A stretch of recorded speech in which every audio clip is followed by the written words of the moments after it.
Hello, hello.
Hey, there's the wind. The sleepiest person made it in first. Interesting.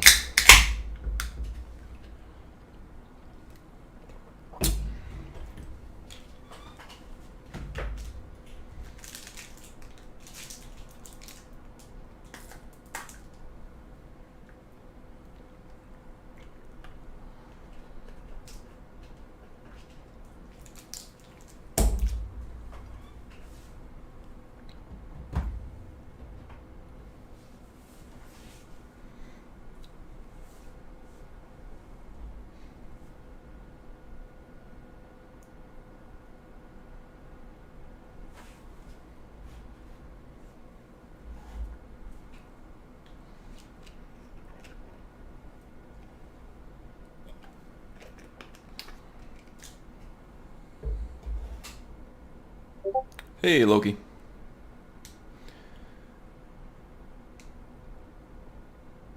Can everybody hear me okay? Oh, Balefish. I don't know.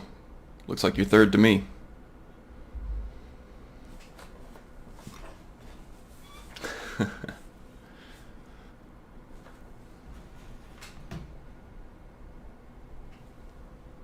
Great, thanks guys.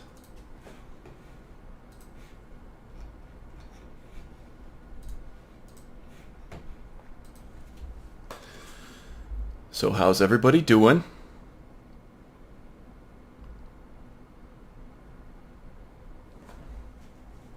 I myself am doing well.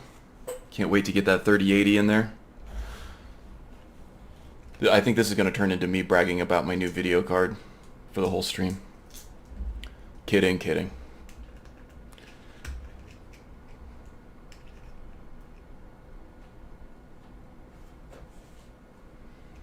Yeah, I'm great. I'm looking forward to a weekend. It's been a hectic week.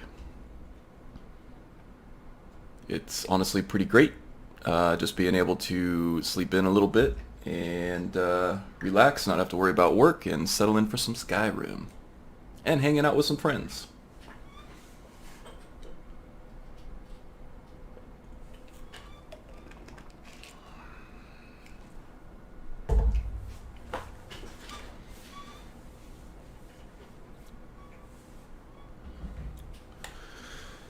Oh, Loki, sorry to hear that you are angry. Although the doggy walk and the snacks looked pretty amazing to me.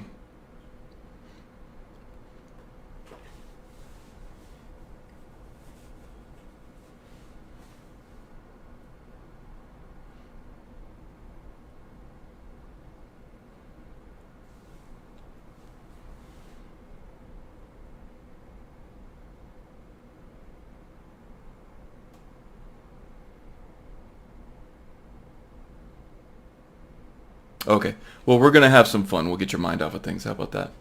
William! And we got about six viewers. That's usually where we get started, I think. So we'll go ahead and switch into the game here.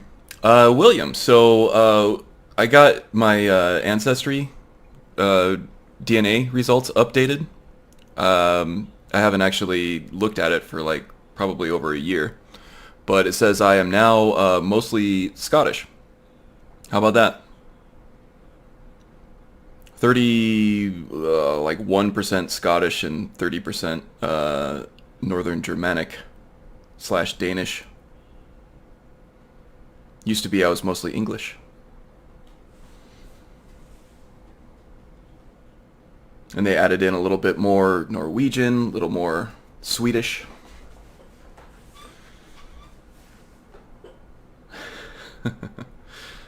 So I might ask you for some advice on wearing kilts and what to look for in a good one.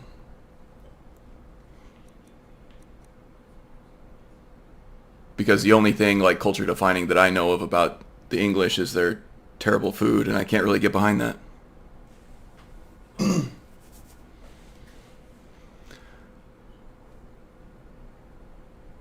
No pants, only kilts.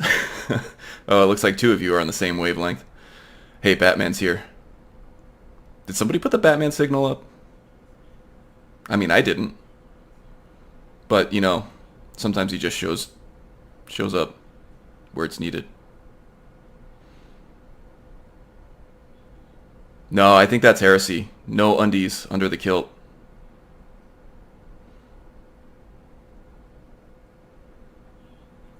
Real men don't wear kilts with undies.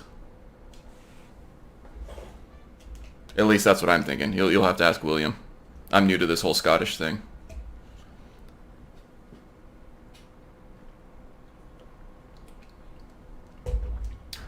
Asgard would be amazing. Although, I don't know if I could afford a plane ticket. Unfortunately.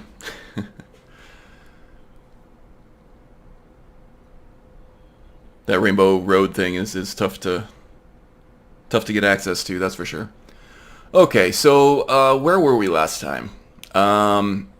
We were helping out Marcus Janus and Valerius. Well, we were helping Marcus Janus find Valerius in Helgen Keep. And we've sort of committed to helping them restore Helgen and figure some other things out. There was a lot of back and forth. I ended up doing some fast traveling just to avoid retreading the same ground multiple times in the same stretch of like 5 minutes or whatever. Hey, Trailiant's here. Good to see ya. I know you're busy with the Munchkin running around, like literally now. So it was good to see you were able to drop by for a little bit. And now we're waiting. We're giving Marcus and Valerius some time to make plans regarding what to do next about the city. So I'm thinking that this Helgen Reborn thing's probably going to take a bit of a back seat unless something very high priority comes up. we will take care of the errands and stuff if we're like in the same area from another high priority quest. And I think that's a good way to roleplay it, because that's probably more how I'd handle it if it were actually me in this situation.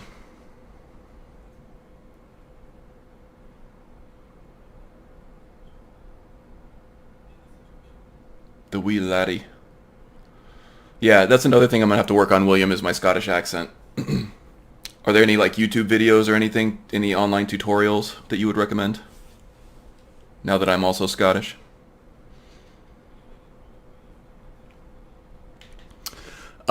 So in the course of that, we happened across Barbas, who caught our attention and had some high priority things going on at, what's that place called?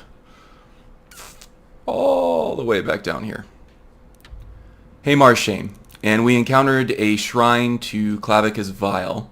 So a talking dog led us to a talking statue and sent us on this quest to find this axe over here. And Barbas, we can sense that his desperation is pretty real, so we're taking this at face value.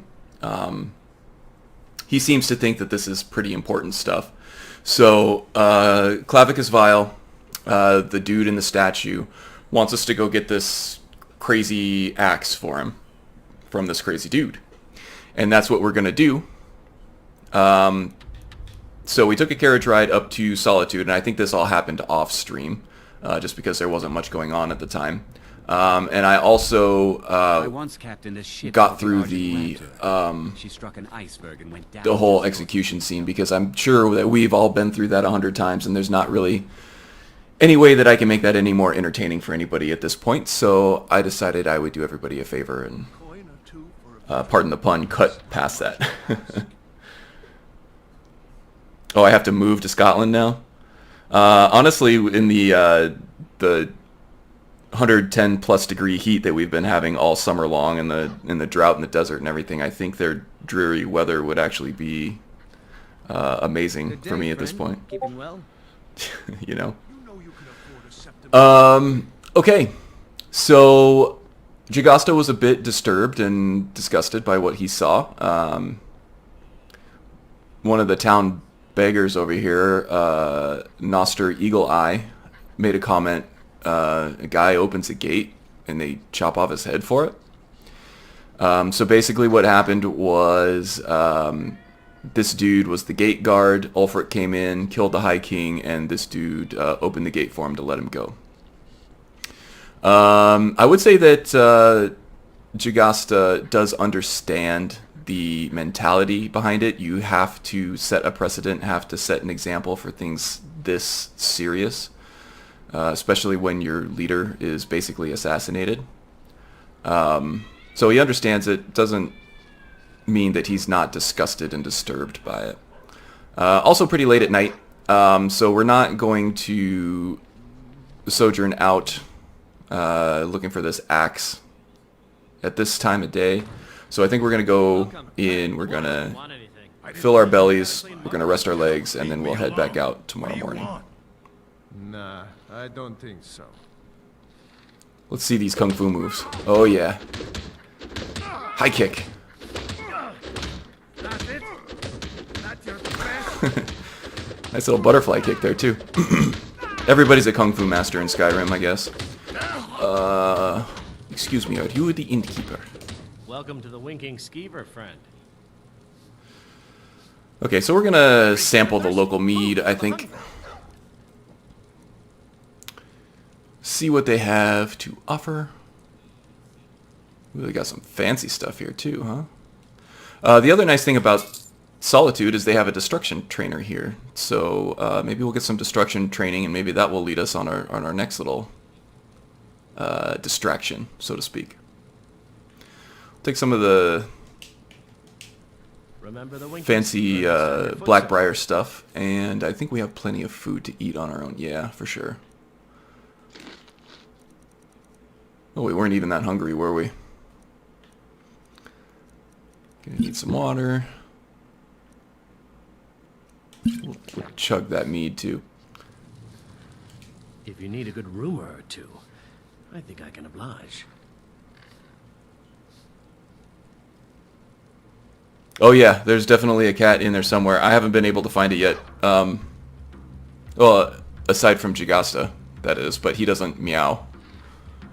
Well, unless... Never mind, I'm not going to go there. It's not a hump day stream. Okay, let's get a room. Are you joking? You just rented a room for me. Did I just rent a room? Need anything, you just say the word. Interesting. Maybe I did that off camera, I guess. Okay. Oh, it's 7:10 a.m. It's not the evening. I thought it was late. We were on our way out. That's where I was going. I cut through all this off camera. I haven't played for a week. I'm sorry. What a mess.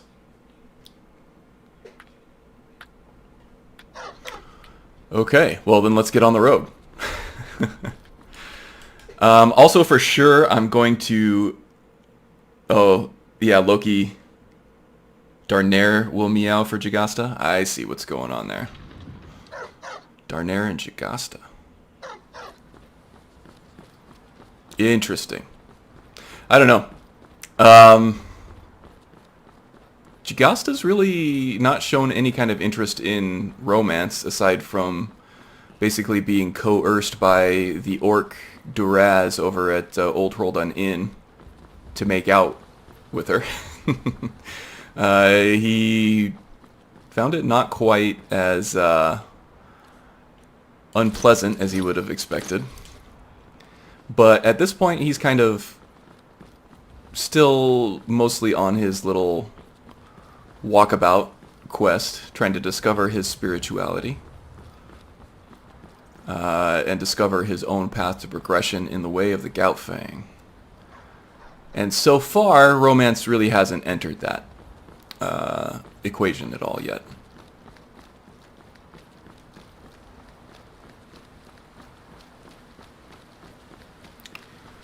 Oh, that place. I actually already did the quest for Meridia off camera. It's one of those that, you know, everybody's been through 1,000 million times, and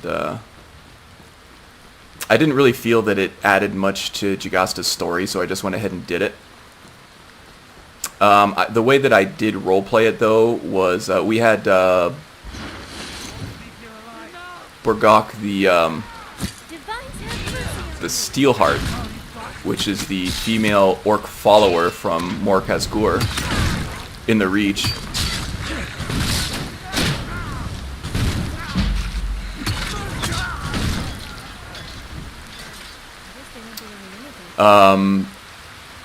She was along with us at the time. So the way that I roleplayed that was that...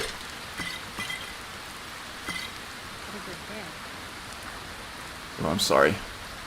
Barbarian steel armor. Oh, this is a cool set. This is a mod set that's that adds some pretty sweet ass barbarian armor to the game. I would recommend it. I think it's just called Barbarian Steel Armor on the Nexus.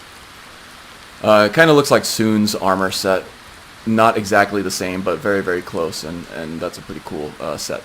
But yeah, anyway, I had the female orc follower from Khazgur with us, and the way that I roleplayed it was that she was actually the chosen champion of Meridia, so we gave her Dawnbreaker. We are running immersive world encounters as well, so we may see her out doing Meridia's bidding with Dawnbreaker, which is kind of cool, and it is definitely immersive. Hello. Important deliveries to make. No time for chatter. Okay then, I will leave you to it. The couriers of Skyrim are mystical beings and also very, very busy, so I will not bother them.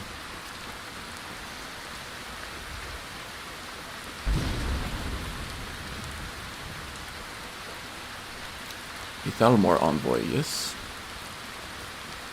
Off to something no good, I am sure.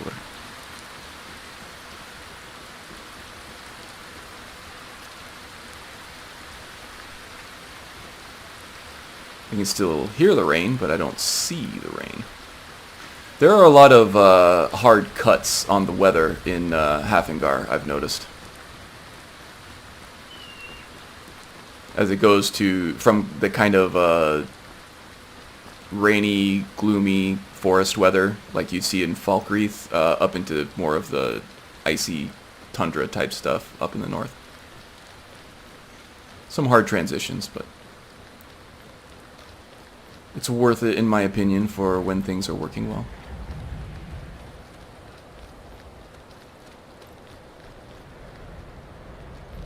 Ooh, Darnayre's ready to pounce, huh?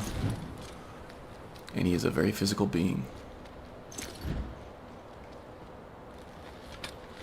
Been trying to use a little bit more destruction. Oh, there's an ice wraith. The Stormcloaks seem to have it well in hand. Yeah, I've been trying to use a little more destruction with Jagasta. Just as a way of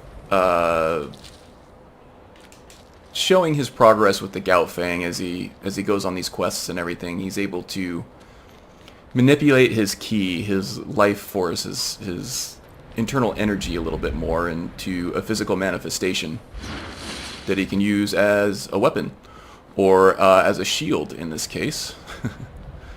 Sort of a Shaolin iron body technique,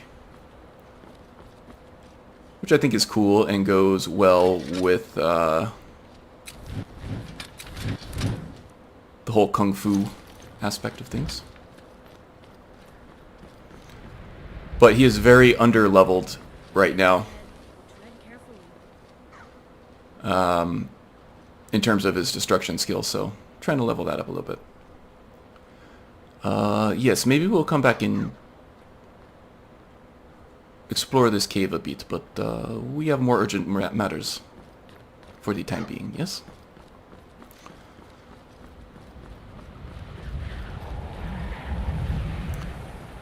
Also, at some point, I think I'm going to drop the followers. Right now, I kind of see them as Jagasta's apprentices. They're both very young, kind of fledgling adventurers. Amelie, added from interesting NPCs. Hail, Dragonborn. I do not know what this Dragonborn is you speak of, but thank you, I guess. And Eric the Slayer, who literally just started adventuring like a couple days ago. We picked him up back at Rorikstead after convincing his father to let him follow his heart. We did feel a little bit responsible for him, so took him along with us. Actually, no, Eric we found on the road doing some kind of an escort job for somebody else. He actually was not available as a follower when we went through Rorikstead because we didn't stay there long enough for the stages to update.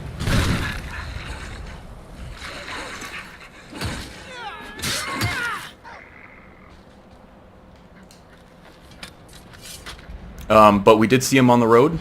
It looked like he had no idea what he was doing. He was on an escort job. Managed to fend off some wolves, but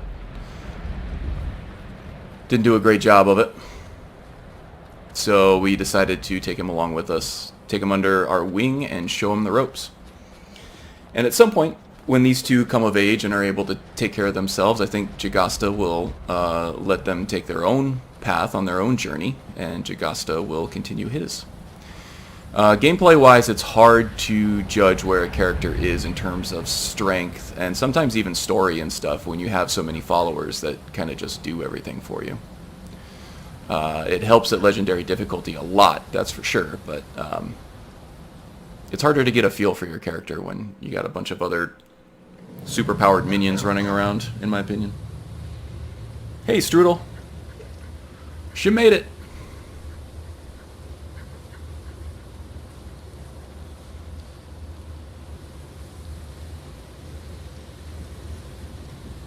Okay, so this is going to be an interesting challenge, I think.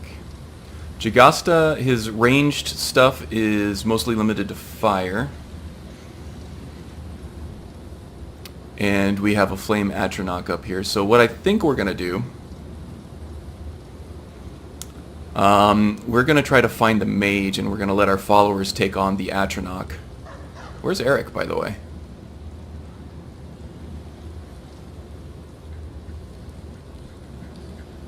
Eric, where did you go?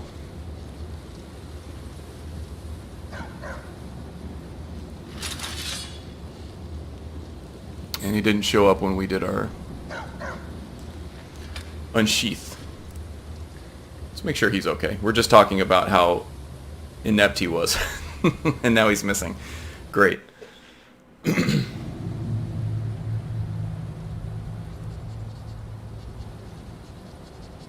Oh, and Hawkeye's here too. Oh, he was there? Did I just miss him? So I have my power messed up here too. Oh yeah, he's there.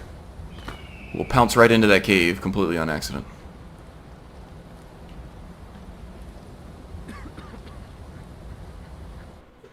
Pounced right past the trigger there. Yes, definitely Hadouken. It's a key blast, not a fireball.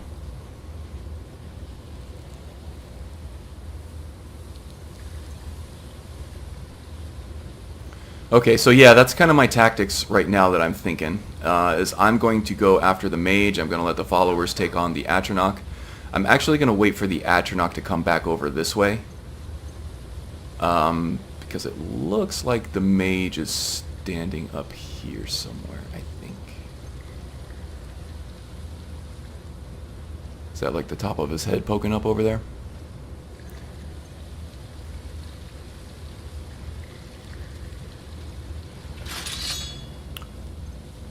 And I'm not going to go the ranged route on the mage. I want to get in there and just cause as much damage as possible, as soon as possible.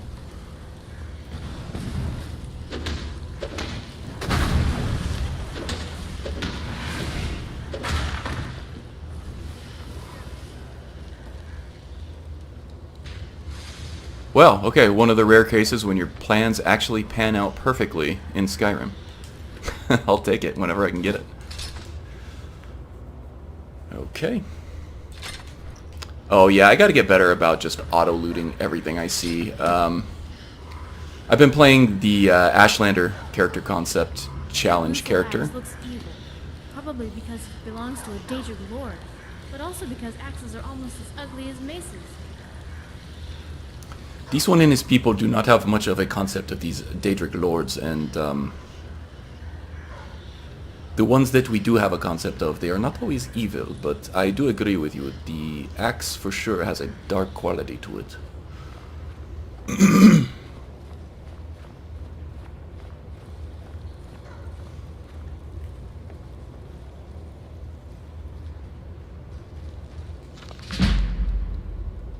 Okay, we do use some conjuration from time to time with the spirit wolves.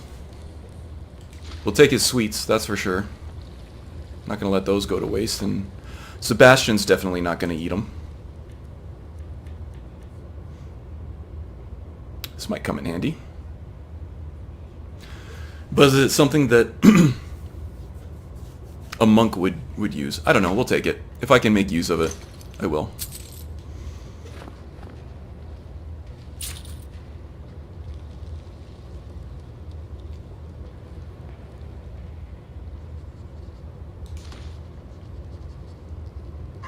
In the ingredients, we are also trying to level up our alchemy skill as well, so all the ingredients we can get help. I want to get to the point where I can actually create like bandages and poultices and stuff in CACO, but I just don't have the perks for it yet. I've been concentrating mainly in unarmed stuff. Ooh, conflagrate. This is one of the spells I've been using for my Ashlander character, which I will unveil next week. I have some produced edited videos planned for that. Have some interesting gameplay stuff and some pretty interesting backstory, I think,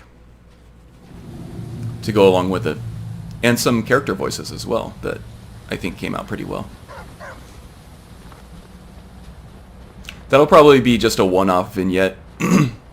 I might do another one at some point, but probably won't be any more than 2 videos on that one character before I move on to the next one. I'm kind of enjoying the shorter cycle of the character concept challenges at the moment. It's nice to have one character that you can kind of play quickly, and just get your Skyrim fixed, and then have another character that's sort of a long play, like Jagasta, and more of a roleplay, story-driven, character-driven thing.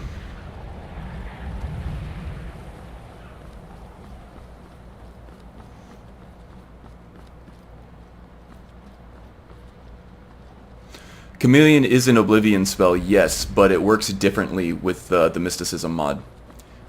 In Oblivion, it kind of made you like semi-translucent, and the more you kind of stacked your Chameleon effects, the more invisible you would become, which was kind of cool, but it was extremely broken in terms of once you got a couple of stacks, you were just completely invisible for free all the time, because it was also an enchantment effect. In this game, it's I think it just increases your or decreases your detection chance. Kind of like Muffle, it kind of serves the same purpose a little bit, except Muffle's more about movement.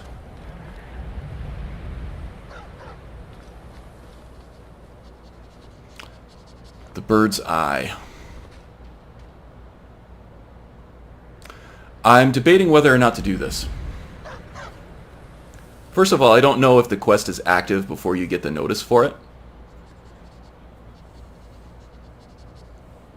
Okay, Bayofish, take it easy. But also this quest is, depending on what... Whoa.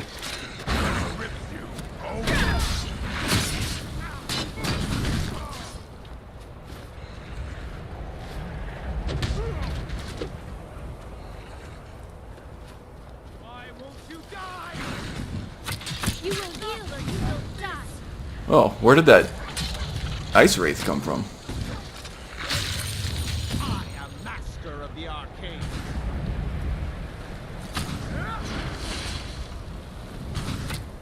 This is the part where you fall down and bleed to death. What are they shooting at? Cannot even conceive of the power I wield. Oh, another ice wraith? Wow, they just came out of nowhere. I walked right past them without triggering their aggression. So yeah, okay, there's kind of a lot going on there. I'm running the Ritual Stone right now for anybody who doesn't know, and that's become like a big part of the roleplay for this character. It's not a necromancy thing with Jagasta. It is Khenarthi, or the Khajiit equivalent of Kinnereth, dropping off wayward spirits to help him out. So in this case, in order to earn his place in the Sands Beyond the Moons, Khenarthi made Sebastian Lort come back and help us out with that. Sebastian Lort was the mage that we defeated back at that cave just now, in order to get that axe. So basically he was automatically summoned for us, and he summoned his own Flame Atronach there to help us out with that battle.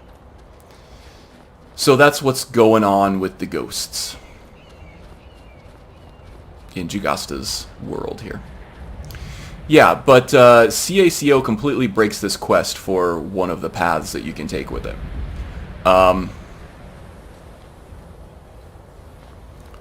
So this quest involves a young fledgling witch who is trying to become a hagraven, and she has you try to gather ingredients to help her transform herself into one. You can either... Then she sends you to... Mother knows best, but Mother Nature, she knows everything. This little cottage with this small family living at it, and you have to kill them and harvest certain body parts of theirs in order to get the ritual underway to get this young woman transformed into a hagraven. Another thing that you can do, the optional path, is to spare the family and give her certain ingredients from the game, such as Giant's Toe, Skeever Hide, and other stuff. CACO completely replaces the Skeever Hide. You cannot even console it in the proper item to take that path if you have CACO installed.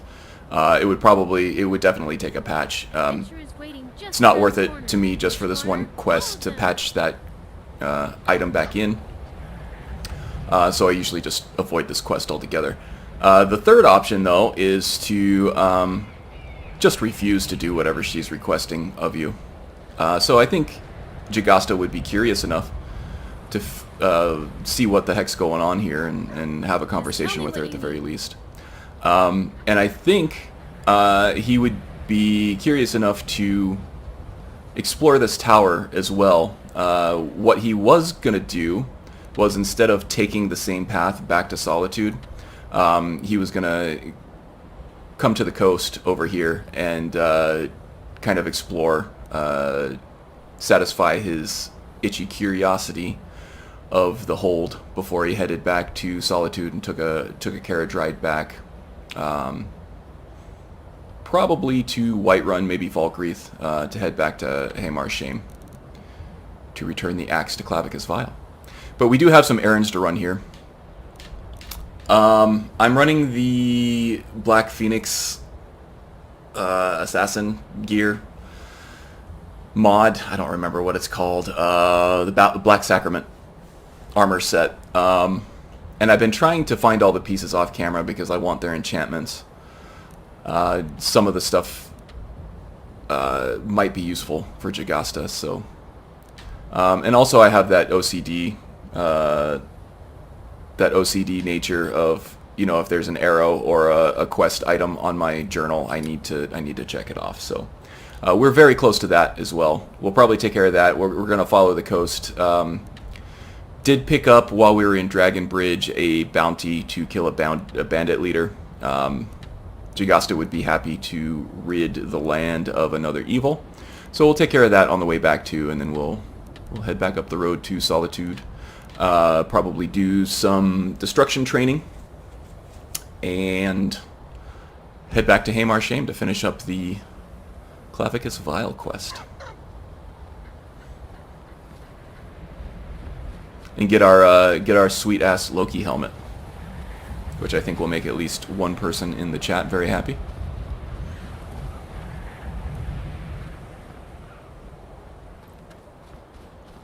Yeah, Loki, it's a classic armor set. It looks great. Doesn't fit every character, but the enchantments on it are pretty cool on their own for even some folks who aren't playing assassin characters. And that's another thing that it does, is it makes some of like the sneak attack enchantments available to everybody, because then you can disenchant. But it also adds some unique enchantments in there as well, which are pretty cool. Even if you're not going to use the armor, the enchantments are kind of nice too. Where is our... We'll switch back to the Fire Blast here too. Fire Bolt. Key Blast. Oh, we got a wolf. You will not be chasing this kitty, wolf. Okay, destruction is getting better.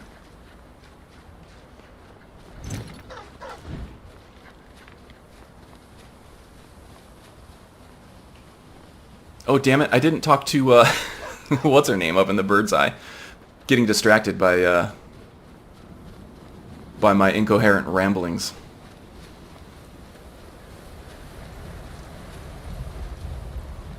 Yeah, that would be cool, right, Loki?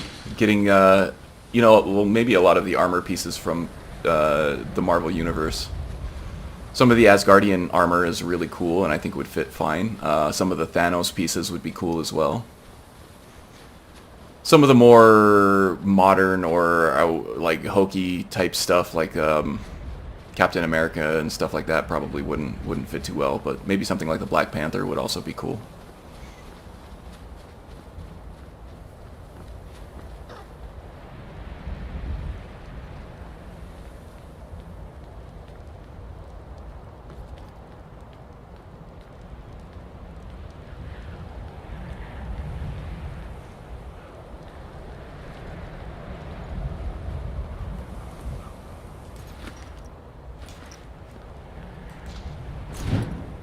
Oops. We're not gonna start stealing people's stuff here. Okay, I gotta start introducing the roleplay to looting as well. So right now at the moment, Jagasta's really wondering what caused all of this carnage.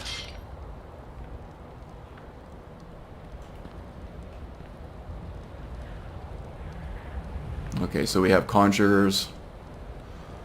We have some pretty expensive looking stuff here.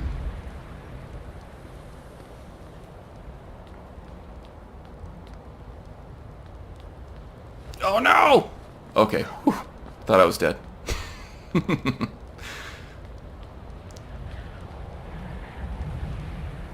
Third person can be a bit cumbersome sometimes.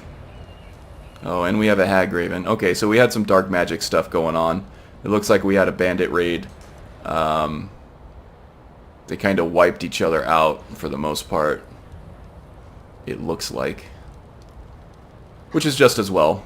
Darkness, extinguishing darkness, so to speak.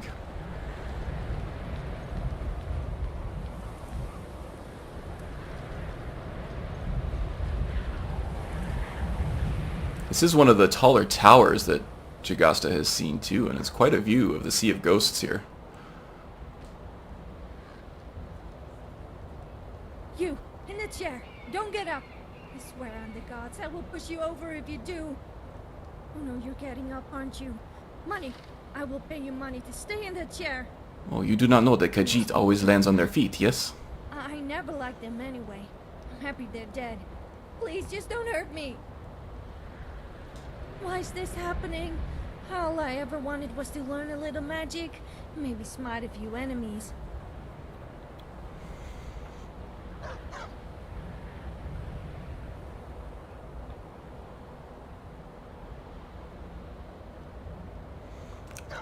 That's okay, settle down. I did not cause this carnage, okay? So you're not one of the bandits? But that means you're trespassing here now. Just Oh, I see Mr. B bandit. showed up in the chat too. I'm too pretty to Welcome, die. sir. Run! Oh yeah, this voice actress is all over the place. Probably most known for... Oh, Canarthy dropping off a previous victim, yeah? Yeah, nothing really too useful in there.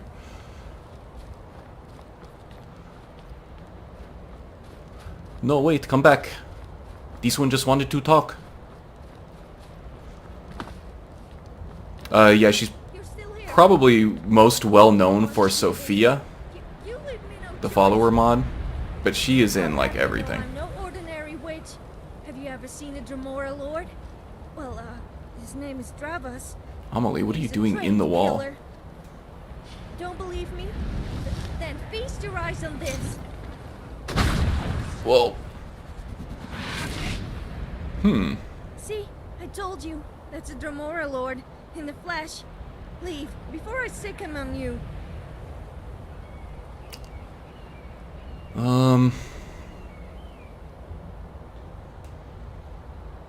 Well, I don't know, but your Dremora here seems, rather calm. Well, that's because he's channeling his rage. Just look at him. He's a killer. He's Okay, this person is not registering as a threat to He's Jagasta completely whatsoever. useless.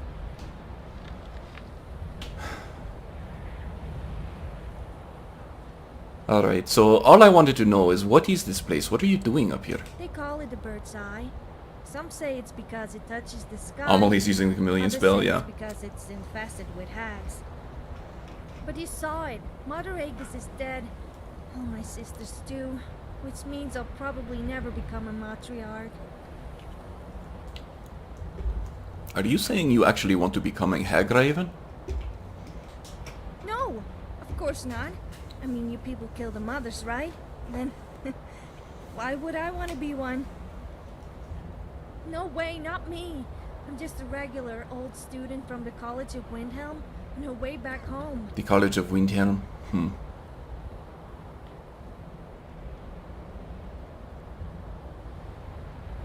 Well, we've all thought about it at some point.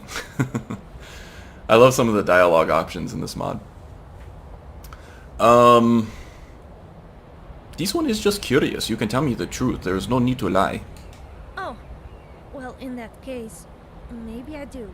But only because they're extremely powerful. It's not like I, want to. I don't know if she's the same as Amelie. Really? The voice actress for Misha has a quite distinguishable and ever-present accent.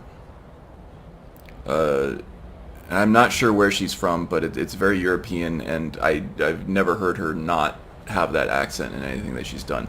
Amelie doesn't really have an accent, but they do have like a similar pitch and voice quality.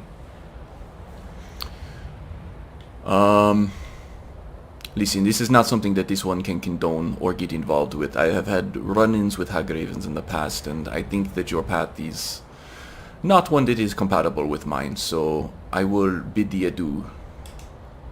Bye to Taproot. Does this mean you're going to let me live? And I didn't even have to pay you. That's a load off my mind. Okay. And it also looks like without getting the notice to go check out the bird's eye, I don't have this lingering, annoying quest objective in my journal. That's normally why I avoid that interaction in a lot of my playthroughs. Just because I don't want that lingering thing in my journal when I either can't complete the quest or it just doesn't fit with the character that I'm playing. It's a little OCD completionist type thing. Let's see, where are my underlings? You too. Our business is done in this tower.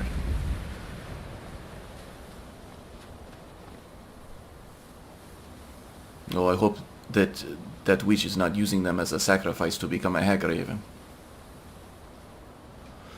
Oh boy.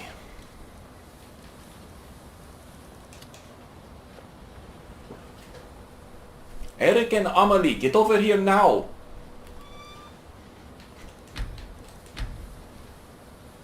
Yeesh, you two. Do not scare me like that.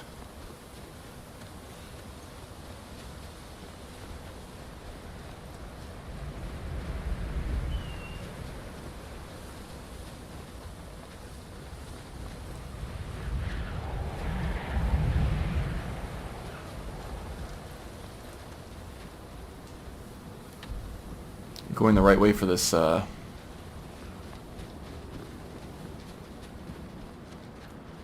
piece of the Black Sacrament armor.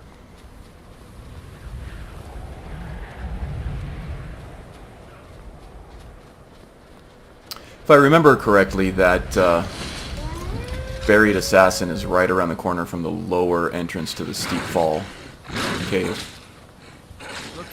Oh, wolves.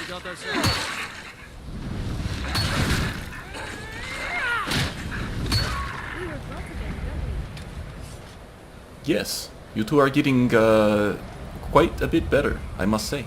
You are progressing nicely. Well done. I don't know who else noticed it, but it looked like we had a spirit rabbit helping us out too, that promptly ran away as soon as it got summoned. Kind of distracted me a little bit.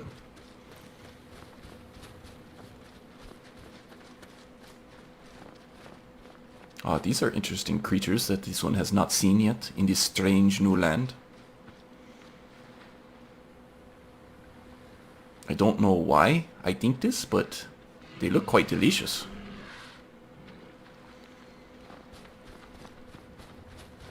Not delicious enough to slaughter an innocent animal, of course, but if somebody else were to slaughter it for me... Nah, please don't. This one is just kidding. A little bit.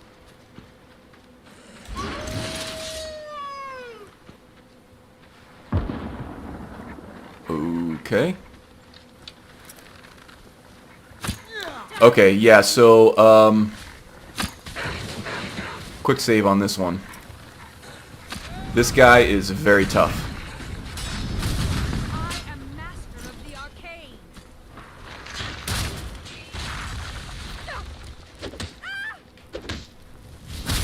That's all you got.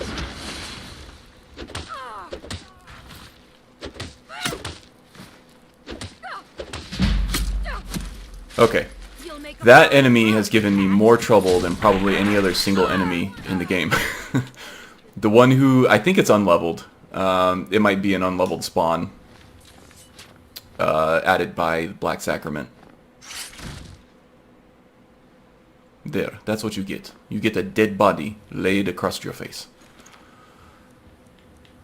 Ooh, a translation tome. This is the first one we've gotten. Excellent, we can make use of that. Some mage somewhere might pay some good money for that. It's quite a nice dagger, too. We'll leave her with her dignity.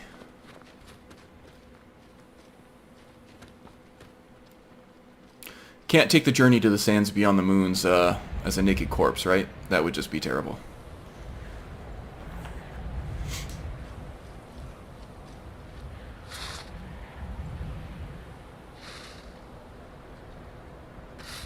Hey, Haster. Welcome aboard, sir. Take all of it for the enchantments. We're gonna leave the human heart and the human flesh, though. We're not into that kind of thing.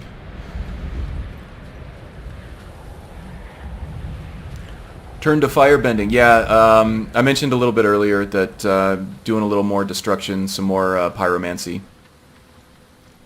as a means of showing like it's more of like a key blast in terms of role playing than it is actual pyromancy. But I think as Jagasta progresses in his Gout Fang martial art, that he will eventually command the ability of harnessing the energies within his inner chi or ki into fiery blasts and some more pyromancy. So trying to get that leveled up a little bit. Not purely just unarmed all the time. Although with Ordinator and Okado's recital and stuff like that, I will say that a purely unarmed character without any kind of like destruction backup or anything is still quite fun, quite viable. Okay, we got the Conjurer helping us out now too. That chain lightning is gonna hopefully not be that big of a deal. That's what I call teamwork. Get some nice kill cams here. Shipwrecks like Orphan's Tear are really sad, but they are appropriately named.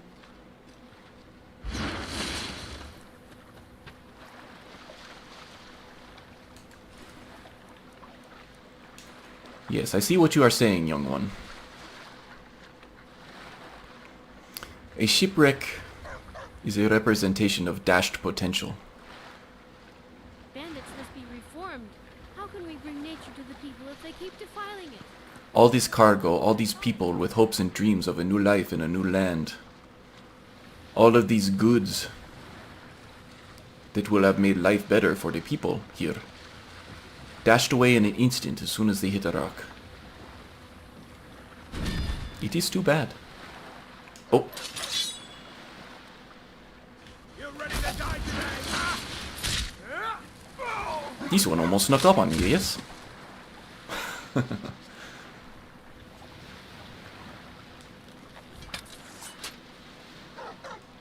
Oh, the tombstone pile driver would be epic, Magus. Although I think animation stuff is not the most straightforward thing. It takes an entirely new skill set. That's a Blender thing? Or is that something else? Blender is 3D modeling, right? Can you do animations in Blender?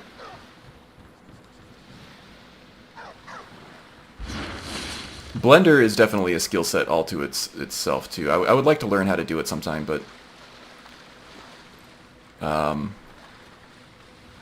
time is probably my most valuable commodity these days. It's not always easy to come by.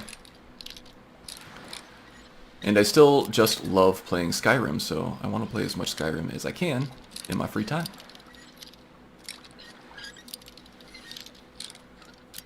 Oh, jeez. This one's being tough. There we go.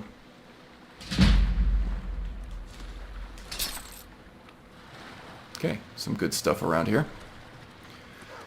I think there was also another bandit or two. Oops.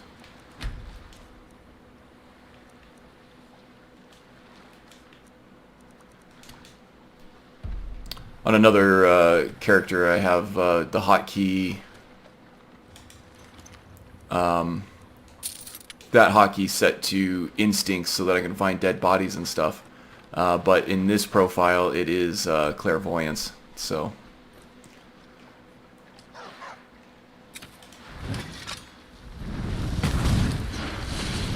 Hit the wrong button there, unfortunately.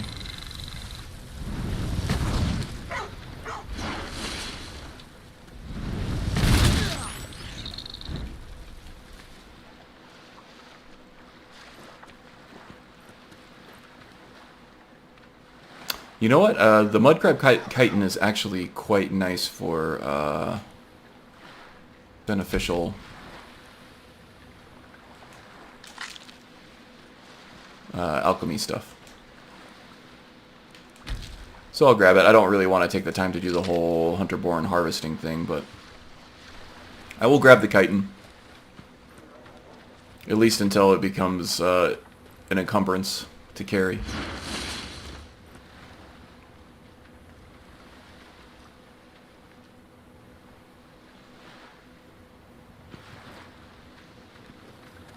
Oh, Bayofish, are you saying you can do animations in Blender?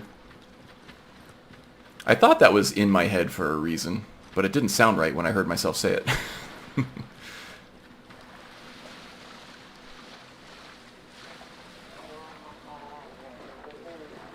Yeah, I know new custom animations come in the, I think it's the HKX file type. It's Sheogorath. I don't see Jagasta doing anything with Sheogorath unless he happens across him incidentally, which he may in Solitude.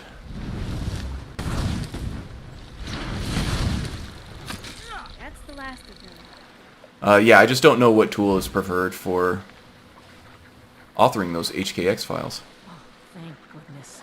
I've been wandering alone for so long, I thought I'd never see another soul again. Oh, okay, so this woman I have not actually encountered yet in this playthrough. She came to us early on in this series, but that was before I had to restart due to stability issues. So this will give us a chance to I was kidnapped by these bandits weeks ago. get this little side They quest locked me up in the towers near available Wisdom Watch. again. I managed to pick the lock and slip out while the guard slept, but now I'm completely lost. Can you help me, please? Yes, there is a town nearby just around the bend of the coast there behind you. It's hard to miss. Do you need any help getting there? Oh, thank you. But I should be fine now that you've shown me the way. But those bandits have to be stopped. Loki, you can see her literally anywhere in If you can stop them, in Skyrim, in the overworld at least, not in a dungeon. The last time I found her was way east in the Reach. It was like way down here. It's just a random encounter.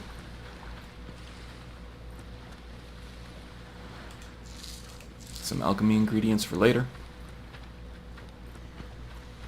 Which is funny because if she escaped from Mistwatch, which is all the way down here, she would have had to, if she went through the coast, she would have had to walk right by Windhelm, right by Winterhold, Dawnstar, Morthal, and Solitude just to get to where we are here. Maybe even Dragon's Bridge. If she took a more southern route, she would have had to go through Whiterun, Helgen, Falkreath, Rorikstead. I really have no idea how she got this far without seeing a town. Maybe she was just so scared that she went a little out of her mind. Ooh, we got a level up. Nice.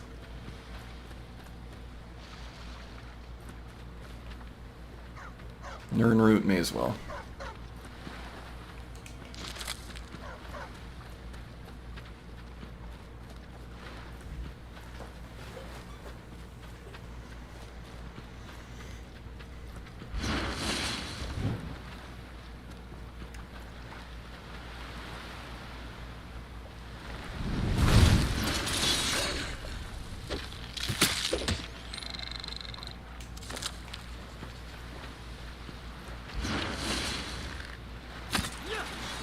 Oh, he ambushed us. Oh, I know what that beam of light means. There's another sky shard over there. I have to figure out how to get over there without getting too wet. This one does not like water trapped in his fur. It takes forever for a Khajiit to dry. Compared to the smooth skins, at least.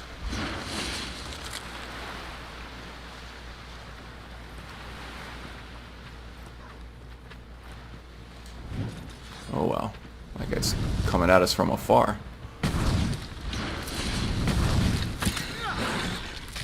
How does that feel?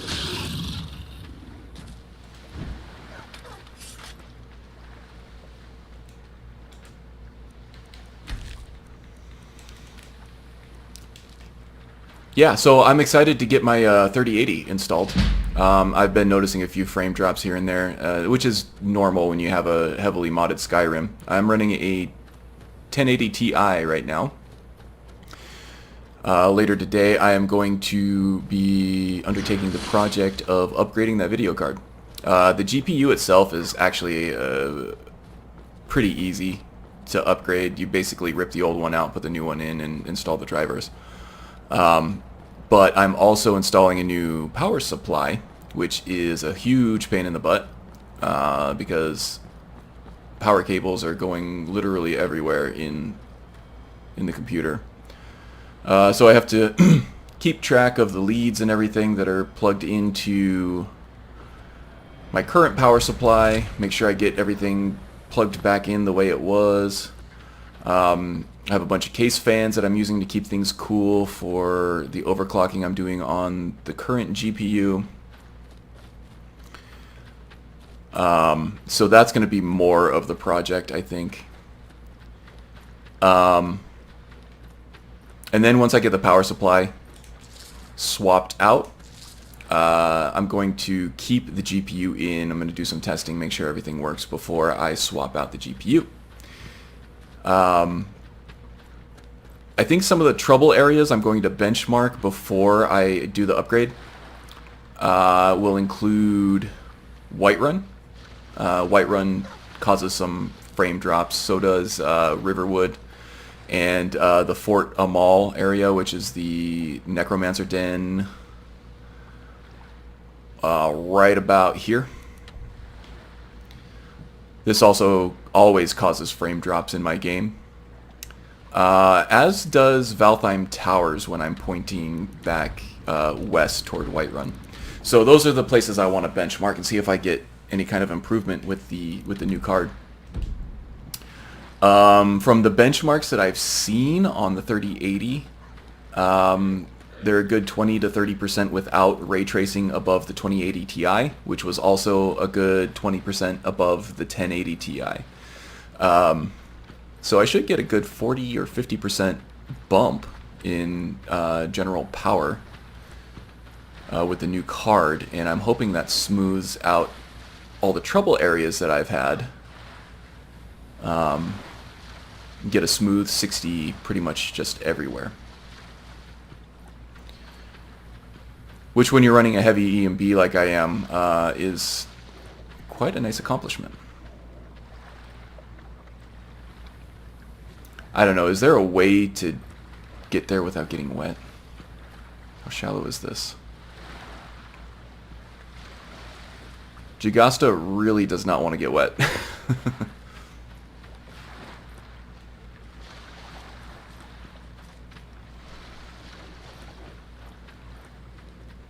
I feel like I'm doing the same exact pathing algorithm here as the AI does, except the AI just doesn't mind getting wet at all. But like trying to find the shortest distance between its current position and its target location. I feel like that's what's going on with me right now.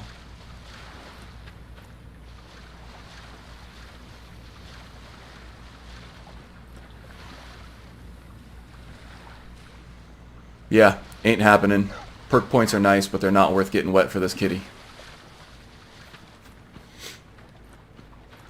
Yes, William, I did get a modular power supply, but I'm not I don't have a modular power supply in my case right now. So it's not as easy as just swapping out the power supply unit. But it will be once I get the new one in there. But the new one that I have is a 1300 gold. So I probably will never ever have to upgrade the power supply again unless, you know, it goes out on me. But if that happens, it'll be very easy to replace for another modular unit. The other thing that I'm looking forward to with the new card is the built-in RTX voice stuff that does noise reduction, or even in most cases noise elimination through your microphone. I think they bundled it up into what they're now calling RTX Broadcast, which does a whole lot of other awesome things for streamers, including some like camera stuff. You can do green screen stuff without a green screen. It does a great job detecting the shape of like your portrait or whatever's right in front of the webcam. I don't know if I'll ever do a webcam or not. Maybe. Depends on how much I want to put into the channel and how much I want the streaming thing to take off. But you know, with a dozen or so, I think the most viewers I've ever had at any one point was 16 viewers. So I don't know if I want to take this streaming thing any further, but I'm happy just hanging out with people and playing some games for a smaller audience. But the noise reduction stuff on the RTX voice technology is really, really impressive, and I'm looking forward to be able to take advantage of that. Right now, at least lately, for the last 6 months or so, at least, I've been running the air conditioner here pretty much all day. So there's always background noise, and I have my fans, my GPU fans and my case fans on a very aggressive temperature curve. So they're running pretty much full blast all the time for keeping cool, overclocking, and performance reasons, not issues. But just trying to squeeze the most performance out of my current setup as possible, but that does obviously create some more background noise.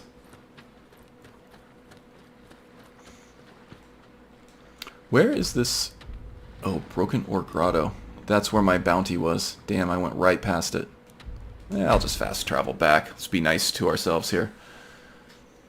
Ray tracing is very, very cool. I'm very much looking forward to testing that stuff out. I think the best showcase game that I have for that I'm going to mess with and install and play with and everything is Metro Exodus. Ray tracing, trying to think of how to explain it.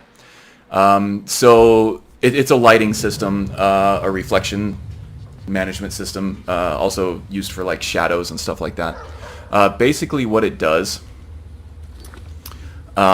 is it allows light to bounce off of certain predefined surfaces. It very much models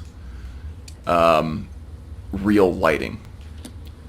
So for Skyrim, you have like what's called baked-in lighting. You have like these light sources that are just light sources.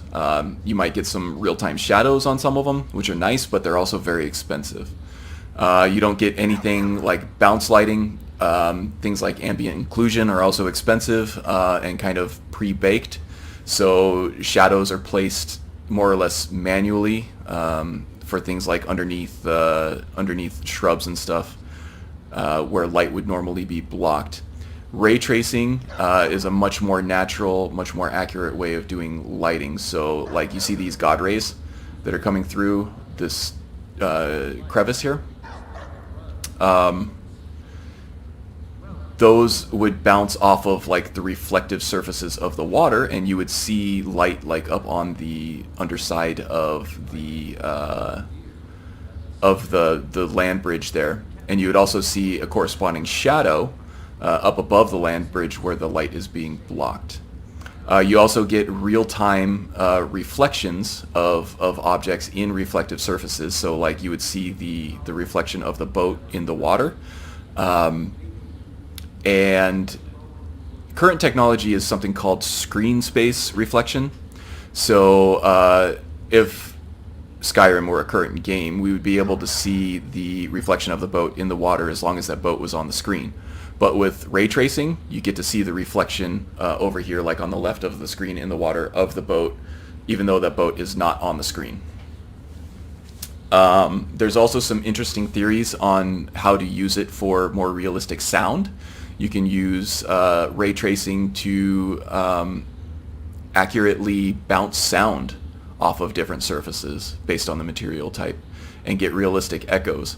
You can also use it for things like ballistics. If you have like a shotgun that has like a lot of like different pellets that come out of your gun, you can use it to more accurately and more completely model ricochets off of walls and things like that. So yeah, it's a very, very cool technology. For most people, most casual gamers, it's probably going to be a subtle difference, but for like geeks like me who really appreciate all that stuff, it's really quite impressive. The visuals are going to be amazing, and I really can't wait to see it in action. There are actually ray tracing reshaders that you can get for Skyrim. There is a really nerdy nerd named Marty McFly who does all these reshaders that adds ray tracing support for games that don't support it natively. Very, very similar to what ENB does for Skyrim. It's basically an overlay on top of the image that you're getting from the game and adds in effects that that don't exist in the game engine, that aren't available in the game engine, through some algorithmic process of detecting what is shown on the screen and how to manipulate it in certain ways. It's extremely expensive to do it that way as opposed to having it programmed in natively into the game engine. But it's still pretty cool.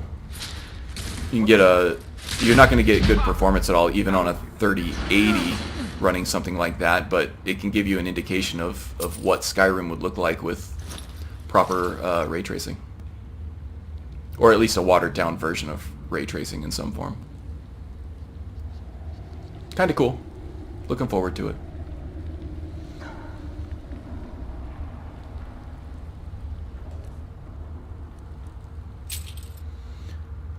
Yeah, back in the days when 420p was high resolution, man, those were the good old days, right?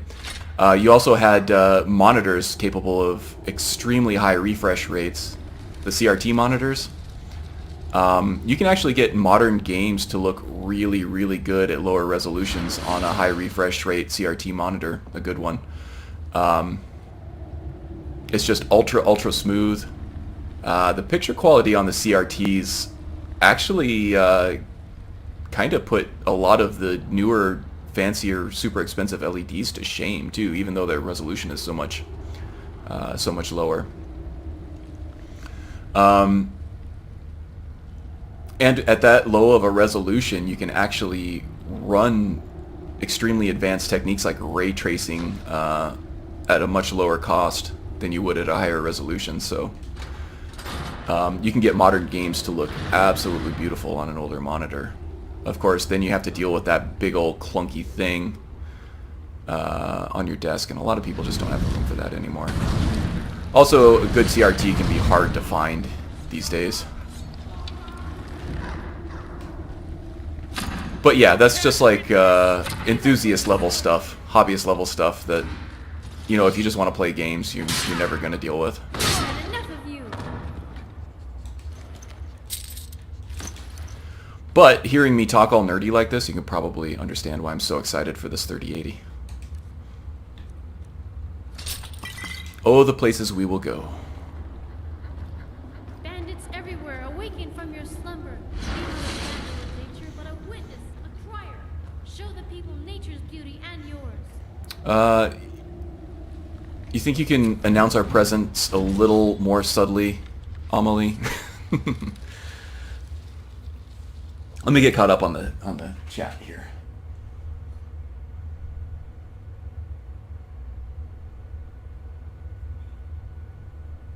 Yes, Crisis will kill even a brand new 3080, which at the moment anyway is the most powerful graphics card available.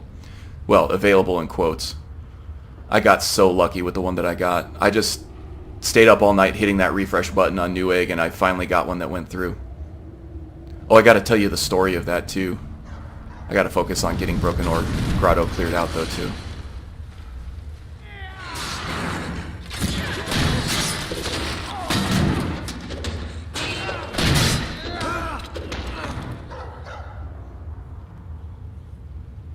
So yeah, I was mashing that refresh key, and I got super lucky to beat all the bots to one of the cards. The MSI one, probably the one that I got, the Ventus 3 overclock, aside from the non-overclock version, might have been the last one on my list as far as the ones that I was hoping for. But all the third-party cards are getting great reviews, so they're all amazing. I really wanted the Founders Edition, the one with that cool new cooler design. I was really wanting that one. Reports are that they are going to have more stock next week in response to the backlash that they got for basically giving scalpers all of their supply this week. But yeah, that's the one that I really wanted. But I was happy enough to get the MSI one. But yeah, I was in such a hurry to mash through all the cart stuff and the purchase stuff that by the time that I realized that I hadn't bought anything from Newegg in probably 10 years or more, I realized that it had an old address in there, and I had it shipped to a place that I haven't lived in 10 years. And by the time I caught that mistake, it was too late to change it. So I was freaking out. Not last night, but the night before. I didn't get any sleep. I was trying to figure out how I was going to solve this issue. I was so happy that I got the card. It was like an emotional roller coaster. It was like this really high and then this super low crash. But, you know, I put my thinking cap on. I got up early the next morning at about 5 o'clock in the morning to get Newegg on the phone as fast as possible to see if they could change the delivery address for me. They said they submitted a request. I called the carrier, the delivery carrier, and they were like, "No, it's too late. We're not going to be able to get to this request in time."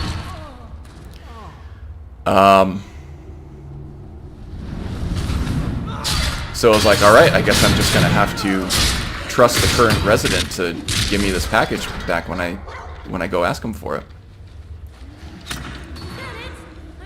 Oh my god, things are getting messy here.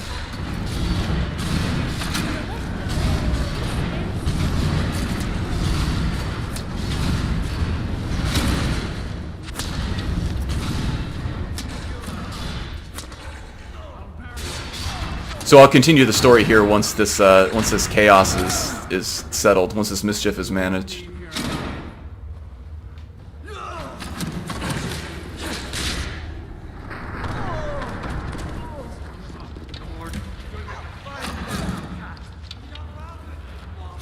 This guy ate so many firebolts. We really need to get our destruction level up. Okay. Looks like we're still aggressive here. Oh, we got so many dead black blood marauders fighting on our side here. Oh man. Okay, that was nutty. Not as nutty as my 3080 story. Yeah, so I was up at 5 o'clock in the morning. Before my daily morning meeting at work, I hightailed it over to the last place, which was my previous residence, which was an apartment. And luckily, it wasn't like a gated community or anything like that. So I was able to go and leave a note on the door of the current residence.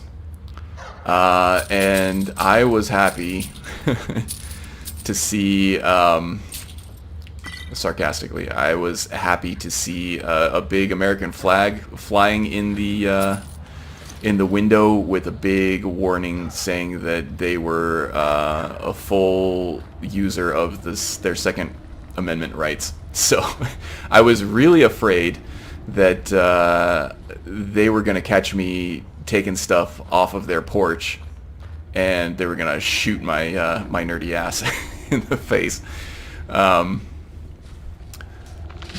But they turned out to be super nice people. They actually did get a hold of me and said that they would let me know when the package got there. So I was super relieved to hear that.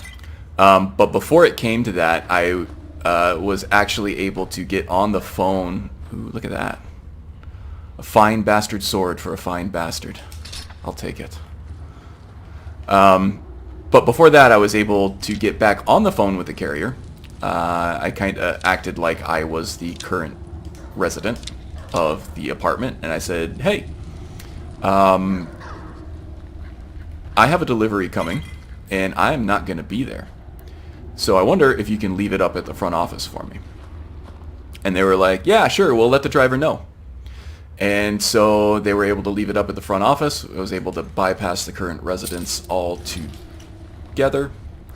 And the front office, I left my number with them, and they gave me a call when it arrived, and I went and picked it up. So it was kind of an anticlimactic conclusion to a very dramatic situation, and I was extremely happy to be so relieved after all that. She's home where she belongs, but it was a roller coaster of a day, that's for sure. Hey, Strudel.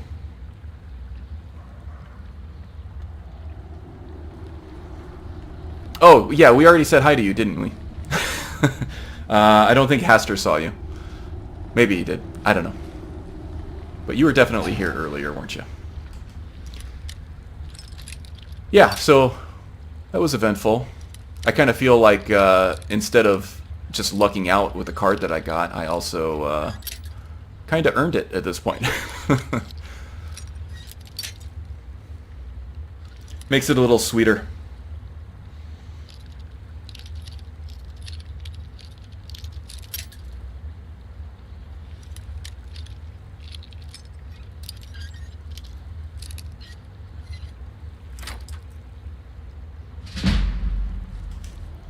Yeah, I will, William.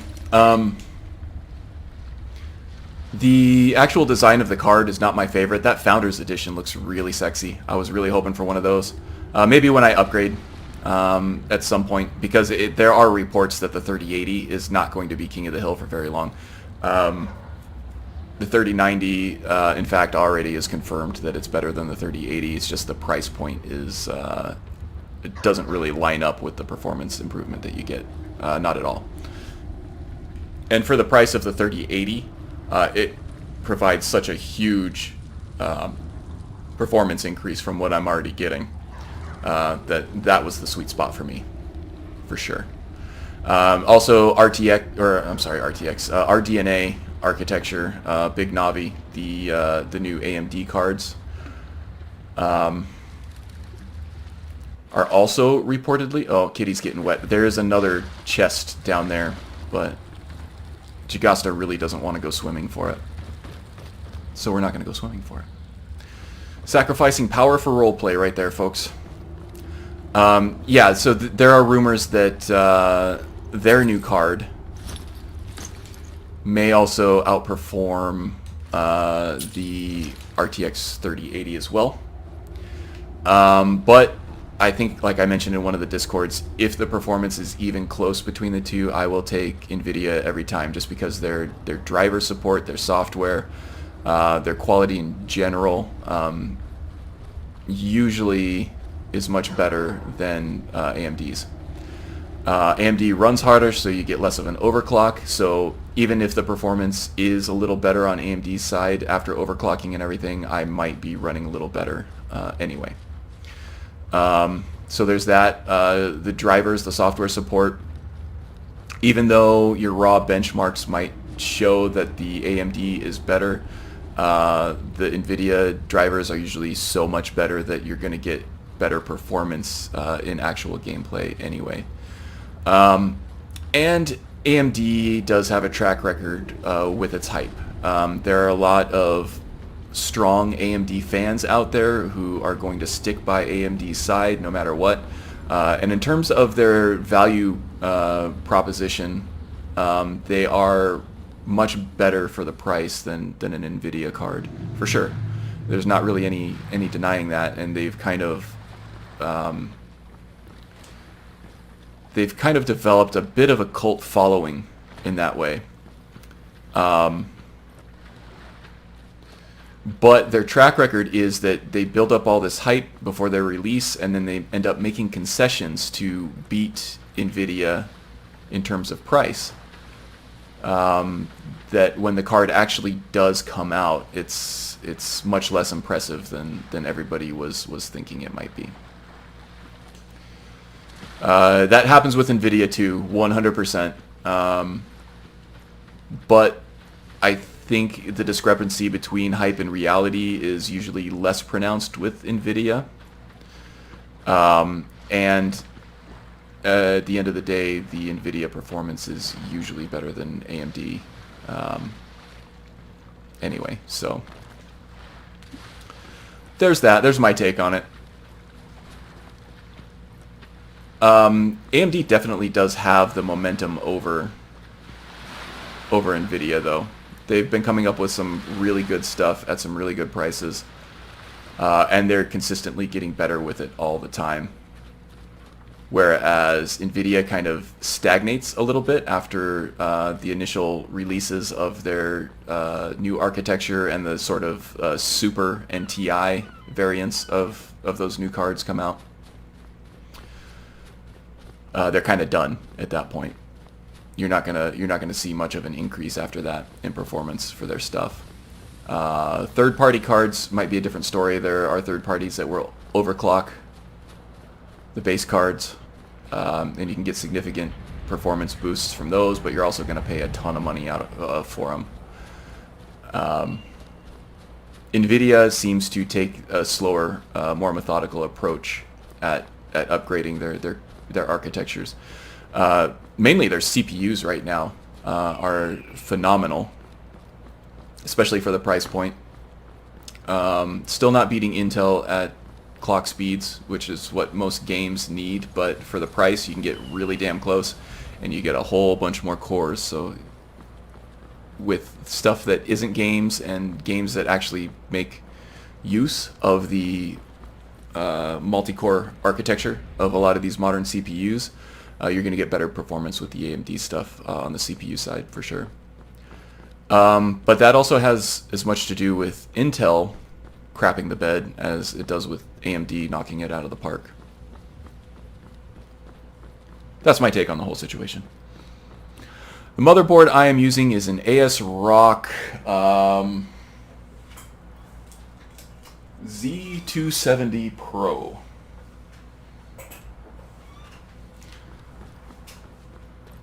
And I'm running the highest end processor possible on that motherboard, so I can't upgrade my processor without upgrading the motherboard, and I just don't really want to take on that project right now. And the processor that I'm running is 4.2 gigahertz, which is still quite fast, and what most games will rely on, at least currently. So I shouldn't bottleneck too much on the CPU with the new GPU for now. So I definitely will be upgrading it at some point, but probably not for another year or two at least.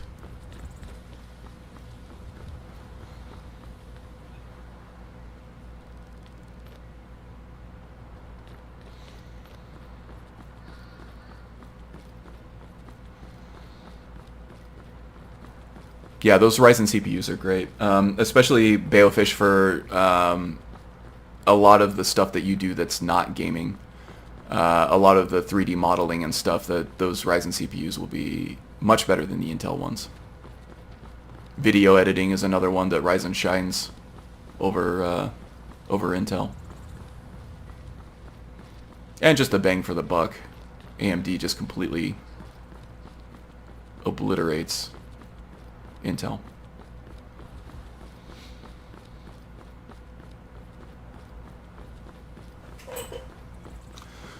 Z17, there's probably little difference, William, between the motherboards that we have. Mine might have a little bit more overclocking support on it, but honestly, I'm not taking advantage of any of it.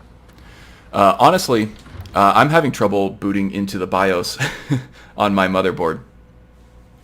I think because it requires it's got quick boot enabled on it, and it came that way from iBuyPower.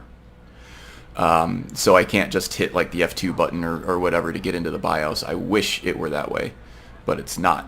So I have to download and run a utility to put it into BIOS boot mode, and when I do it that way, it switches my output to the motherboard. So then I have to go all the way around the case, switch the input, and it doesn't always pop up on my monitor right away, so I have to restart it, and then the second time that I restart the computer, it starts in quick start again, so I have to switch back over to the GPU output.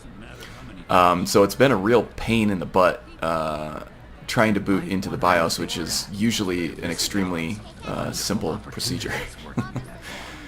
It's been a pain.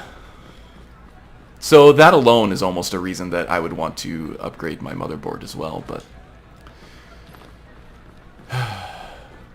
it's been a nuisance for sure. Oh, hey, there's Simpa. I didn't say hi to you. I didn't see it pop up, but I'm glad you're here.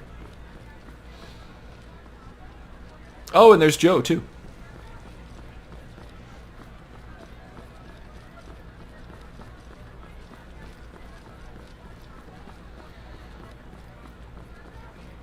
Joining in on the tech conversation, huh? Yeah, I actually don't mind messing around in the BIOS. In fact, I would like to change my memory profile over to use the expanded memory. I could get a little bit of a performance boost there, but I can't get into the BIOS because of stupid reasons. You know what I should do is I should take my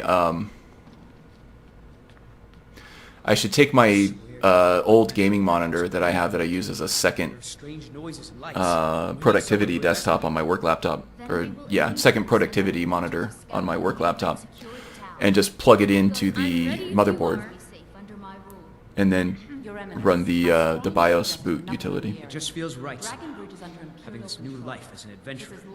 It's what I was meant to do. Perhaps a more tempered reaction? Okay, Bayo, have a good commute. Oh, yes, of course, you were right. Falk, tell Captain Aldous I said to assign a few extra soldiers to Dragonbridge. Thank you, Yar Elisif. But about the cave? Yes, and AMD has always been the underdog. Well, not always. They have been on top at various points through the years. Rarely, but it does happen. And I think they're on their way there now. And like I said, it has as much to do with Intel declining as it does with AMD rising. It's nearly time to collect Or Ryzen, so to speak. We'll need to visit each home for an assessment.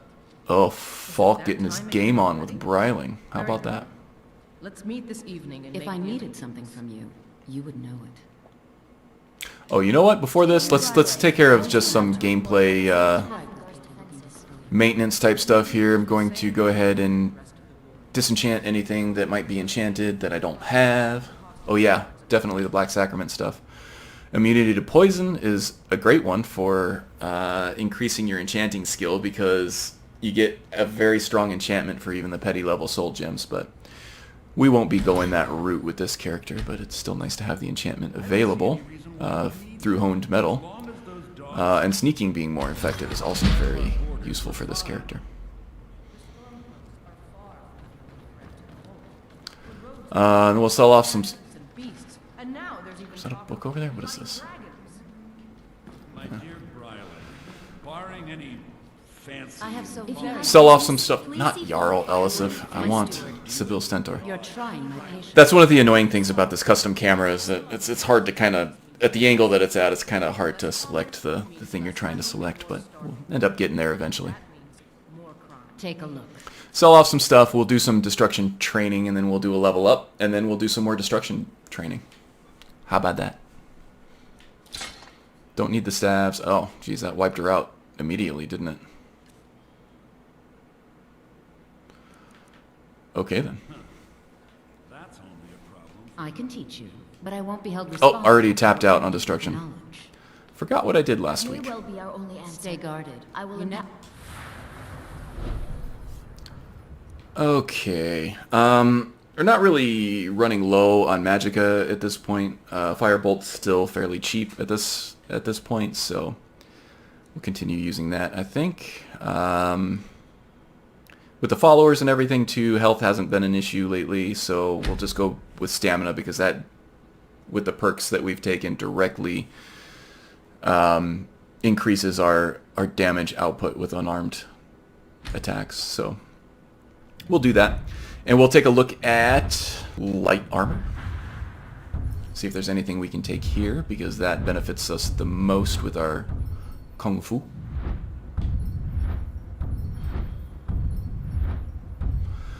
Keen senses, I don't think I'm going to be doing any fighting without armor on the head.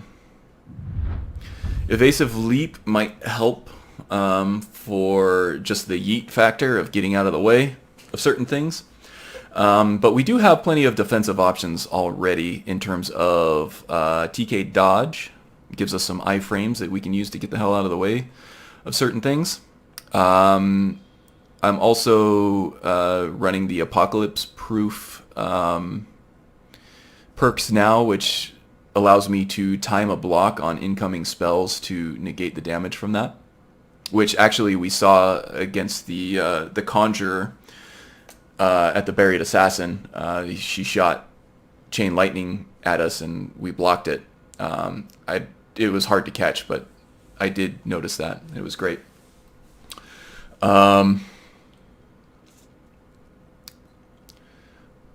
So I don't know how useful this evasive leap thing is going to be. And we don't actually spend a whole lot of time sprinting. I think technically during the course of a TK dodge, you are sprinting. So if we miss out on our iframes and we're still in the dodge animation, this might help a little bit. But I don't think it's worth 2 perks at this point to take to get it unlocked. We are at light armor 63, so we are a bit away from level 70, which we really want. Namely for this hissing dragon perk. This is what gives us this little energy wave coming out of our unarmed attacks, and we can cause elemental damage with it. And it actually attacks multiple targets. So very much looking forward to that, but we're still kind of a bit away from that. 7 light armor points is going to take a little while to get there, but it's definitely something to look forward to. Let's see. Block is another big one we use all the time. I can take the other part of Apocalypse Proof to completely negate spell damage on a timed block, which would be useful. It would save us from having to switch over to the ward every time. Power bashing with a weapon. That's not going to help us out at all. Cast aside. Interrupting an attack with a power bash with a shield knocks the attacker to the ground. Targets can only be affected once every 30 seconds. Now, the unarmed blocking mod that I'm running, I think it technically adds a shield. I think it technically counts as a shield. I'm not really sure.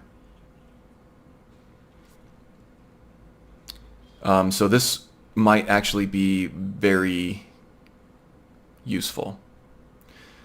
Because we're also running the Quick Reflexes perk, which slows down time whenever we're blocking and there's a power attack, which makes it really easy to interrupt that power attack with a power bash at that point. And if we can cause a knockdown in that situation, which is actually quite common, That would be excellent.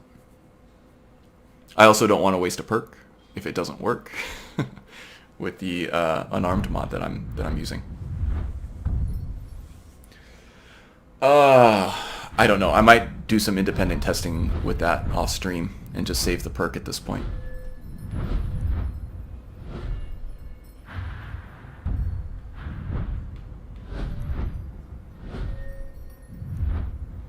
Or I could just take Destruction, since we've been using that a lot lately. We'll get more perks.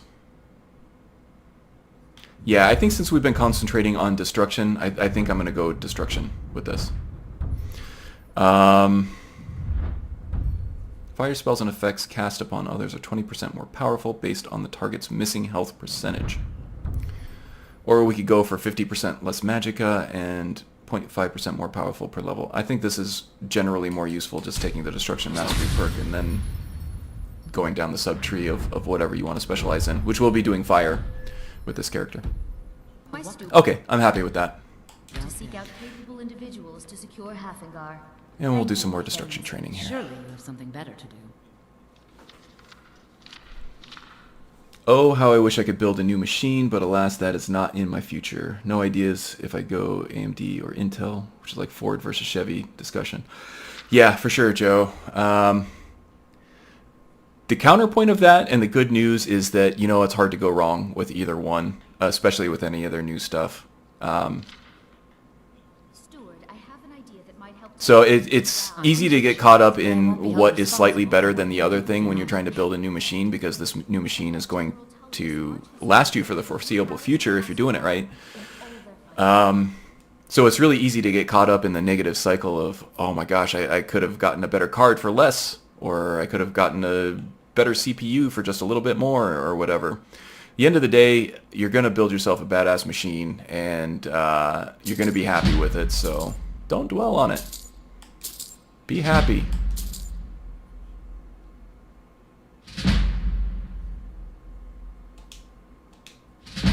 All right then. Okay, Destruction up to 25. That'll help a little bit. Fine idea, my yard. However, I would suggest we wait until Okay, so what's next here? Oh, we got to turn in our bounty. fighting battles against the Stormcloaks. Oh, was that the end of the conversation? I didn't want to interrupt. Steward. If you have court business to tend to, you talk to me. Yes, this one is here for the bounty. I have killed the bandit leader at Broken Orgrado. They were some very ne'er-do-wells dwelling in the place, and anyway, I've done your hold a service, yes? Excellent. You've done us a great service. Here's your reward. Oh, is that what that was, William? Was the CMOS battery? That's funny. Yeah, that's not a huge problem if you know how to replace it. Yes, I also hear you are looking for some help with the Wolf Skull Cave. Oh my gosh, are we doing a Coyote Ugly thing here? Emphasis on the ugly, jeez. What are you doing? Barneus is a bit jumpy at the best of times. There have been reports of weird happenings near Wolf Skull Cave. Yeah, I actually I had to replace a CMOS battery in my little mini PC that I have hooked up to my TV in the living room. I don't think it's worth our time with the war going on. But if you want to clear out the It's kind of a pain if you don't know what's going on with it, because it kind of extinguishes all regular diagnosis steps that you would normally take in trying to figure out what a problem is with something. It manifests in weird ways, that's for sure, when you have CMOS issues. Feel free to return to me with questions. The Blue Palace is an open forum. Okay, this Wolf Skull thing, it doesn't seem like it's a very high priority for anybody in the court, so... like a job for a seasoned adventurer, which is exactly what we are. Onward! Let no wolf or skull go unexamined. Yes, we will check it out in time, Amelie, but we have bigger fish to fry, so to speak. Yeah, nobody here at the court seems to think that this Wolf Skull thing is a very high priority. So I think Jagasta's going to let it slide for a bit. Having this new life as an adventurer. It's what I was meant to do. Maybe give it another week or so before you make the determination on that, but I will say that you are handling it quite naturally. At first I thought I'd miss farming. I guess I've had my fill of it because I don't miss it at all. Yeah, so I don't think it's going to be a priority for Jagasta at the moment. I think next time that he finds himself in town, that he may go check it out. I'm bored. Let's play a game. But for now, I think he really wants to get back to Hide. You play me. Clavicus Vial and return this axe to him. Kind of gain closure for our friend Barbas here. Where is Barbas, by the way? Is he playing with the kids? I heard him barking not too long ago. Ah, well, he'll show up when we need him, I'm sure.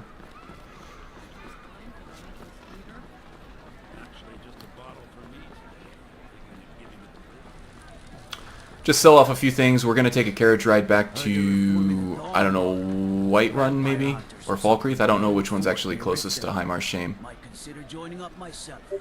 Seems there's no end to And then finally, I think we'll head back to Helgen and see what Marcus has come up with. looking to protect yourself or deal some damage.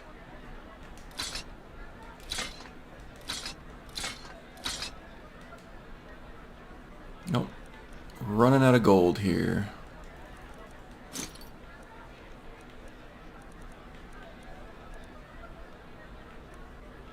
Perfect. Return anytime you need arms or armor. My forge. Falkreath is closer, Will? Let me know if you see anything you like. Then we'll go to Falkreath. Hello and welcome, my friend. How may I help you on this fine day? Bows and arrows for the mighty huntsman.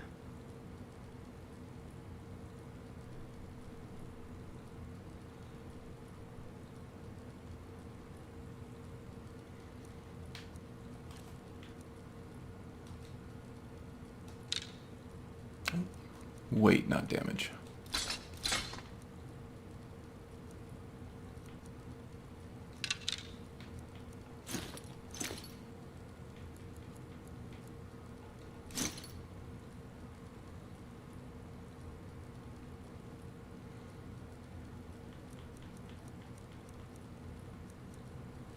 Oh yeah, I know where Heimar's Shame is. It's definitely closer to Helgen than it is anything else. I just... When you look on the map, it's not immediately clear whether or not Perhaps I'll be seeing more of you. Whiterun is closer than Falkreath to that area. It's kind of like a triangle. An almost equilateral triangle. Either way, it's close enough. It's probably... There's no wrong decision where to cart to.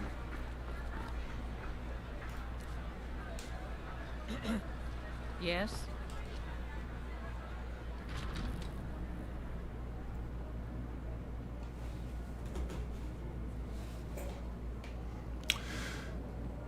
Sorry for making everybody watch this. We're just kind of getting close to our encumbrance. And maybe we'll do some roleplay character voicing here too as well. Yes, actually I have been to Whiterun. Why do you ask? Wonderful. I hadn't really hoped to run into someone who'd been there.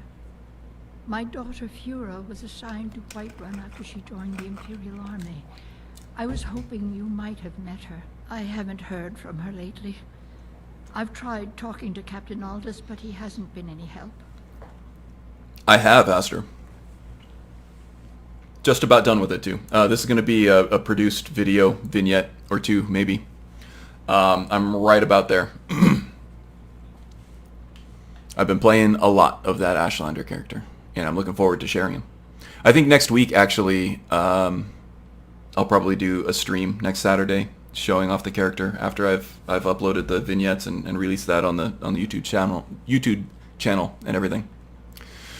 No, I haven't met her, unfortunately, but I could try to get some more information for you, if you would like. Oh, that's very sweet of you. Anything you can find out from Captain Aldous would be welcome news. And I do have the character voiced and everything. I have the dialogue recorded. I ran it through Audacity to get all the sound out of there, and I'm pretty happy with the results. I am experimenting now with the Ashlanders, some novel gameplay ideas and things like that. Oh, I don't want to sell the imbued stuff.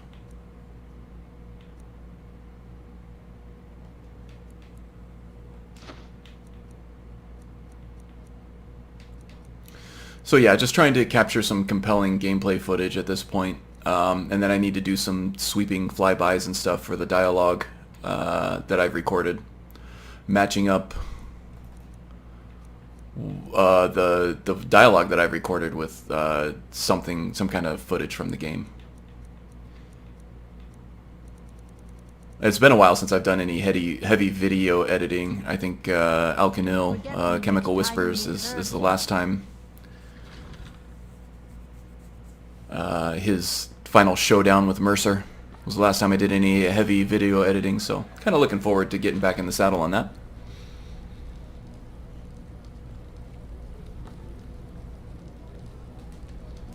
Viren said you got here just... Take a look.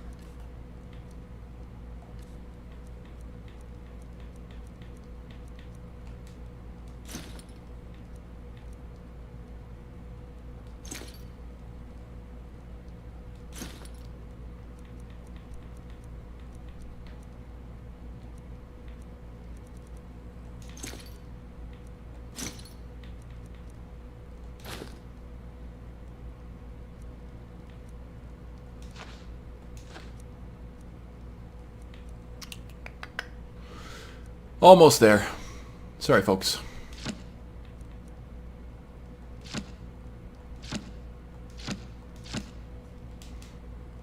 Okay. Let's go talk to Captain Aldous, and then we'll head off to Falkreath, I suppose.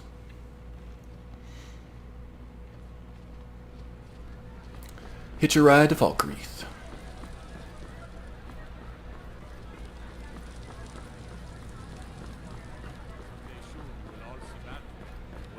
Today may well save your You lives. must be Captain Aldous, yes? Oh, I recognize you. You were the one who was presiding over the execution. Not my finest hour. Rogvir was a fine and honorable man.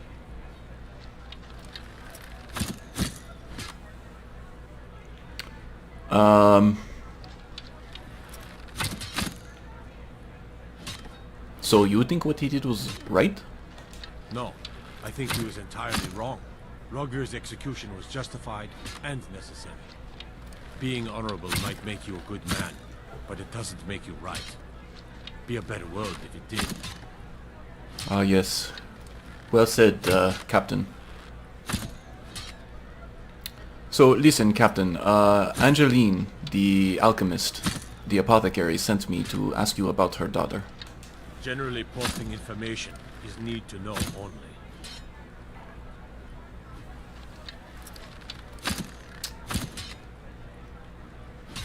Well, I think Angeline needs to know, don't you?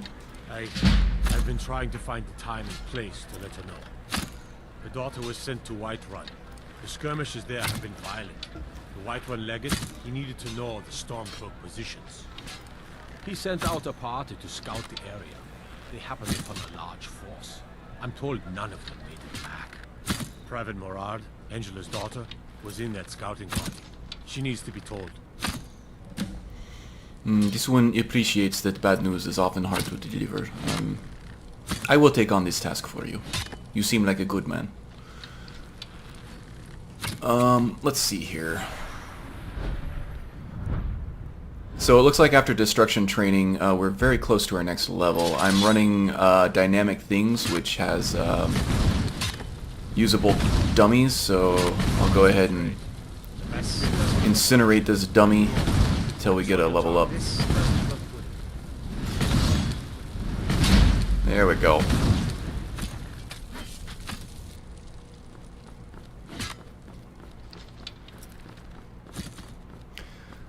It's a nice mod, and I think there is also a standalone mod that does the same thing. They're nice to have. They're immersive. They make sense. But it also takes forever, and it gets really dull trying to hone your skills, especially after like level 20 or so. But I will often use them to finish off a level up of a skill that is very close. Oh, can we sell anything off here? This is the one vendor I think we missed.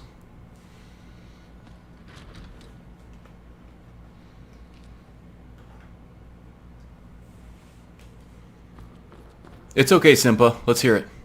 What's your problem? What's your problem with the execution? Another charm. Oh, let me just drop. Oh my goodness, this alternate conversation camera. Mind? Really? Or did you post already the issues that you had with it, and I missed it?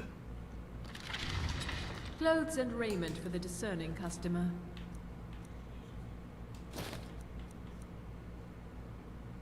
Ice lance we're not going to use.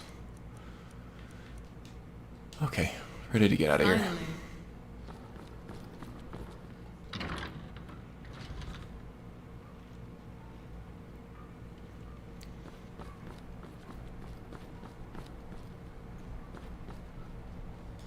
I'm not saying that I particularly like the whole execution scene. I'm just curious as to what your thoughts were on it.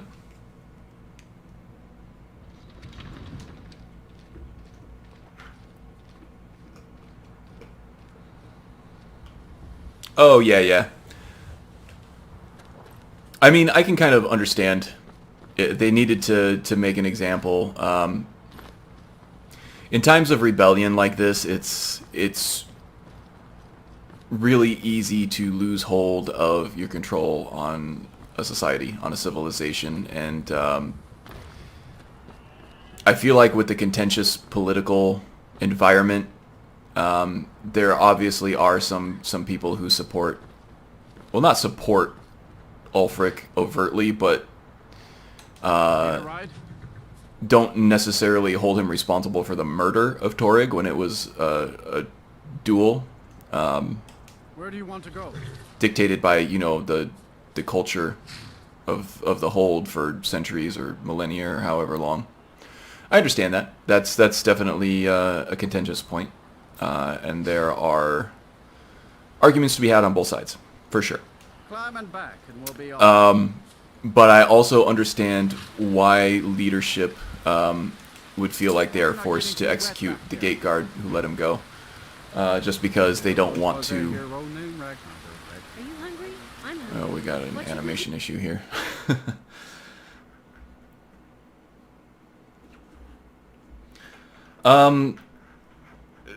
According to reports, it was technically a duel, even though he did use the...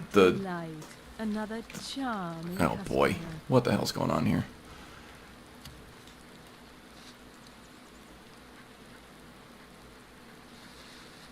Is that going to fix it for me? Yeah, there we go.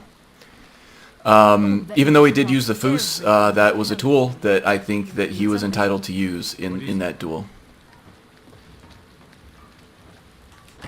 I think it just matters whether... The big thing is whether or not you recognize that whole duel thing as a relevant part of the policies of current-day Skyrim.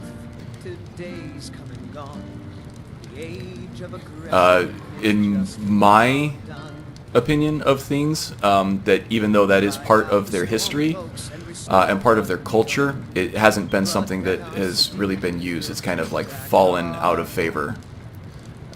So it's kind of an outdated idea at this point, even if it is still something relevant in their laws. Skyrim, and we fight all our lives. Sovngarde beckons. Yeah, it seemed like it was a fair duel. Even if Ulfric was way stronger than Torrig, I think Torrig officially accepted the duel request, so he was not murdered in cold blood.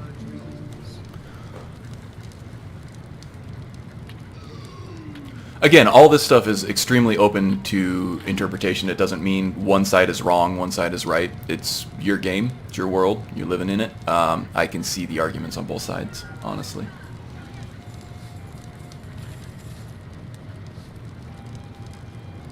Yeah, for sure. That was not justice. That was him being made an example of. It wasn't right what they did to him. He did not deserve to be executed for it, for sure. But they needed a scapegoat. They needed to maintain order in the city. If they didn't make a strong example of that gate guard, there was a possibility of chaos in the city, and they didn't want to take that chance. That's the way I see it. Not saying it makes it right, just saying I understand where they were coming from and how they felt they needed to do that. Definitely unjust. Was not just in any way. Okay, so let's see. It's 8 o'clock at night. I think we're going to spend a few hours studying our Firebolt spell, get our destruction level up, our spell research stuff up. Oh, I forgot to mention, I did some spell research off camera, and I did actually discover the upgrade to the Scale Form spell. I don't remember what it's called now. Stone Form. So it does give us, it boosts our unarmed damage by 15 points per attack, per strike, which is up from an extra 10 points. And I have this hooked up to Okado's Recital. The extra 5 points doesn't really sound much, especially being a full spell level up from Apprentice to Adept. But with how fast unarmed attacks are, an extra 5 damage per attack is actually pretty useful. It was worth it.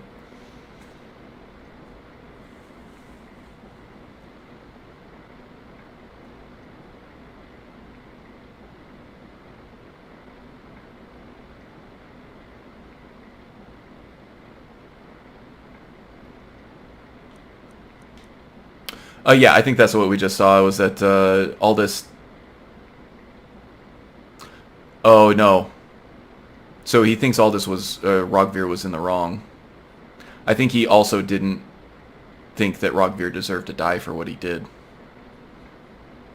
Yeah, this spell is from Mysticism, which is a huge spell mod. Also overhauls some of the vanilla spells as well, so... it might step on some things that you're a fan of in the vanilla game. It does make some changes to vanilla spells, but it also adds a whole bunch more, especially stuff from like Oblivion. It expands the spell selection a lot.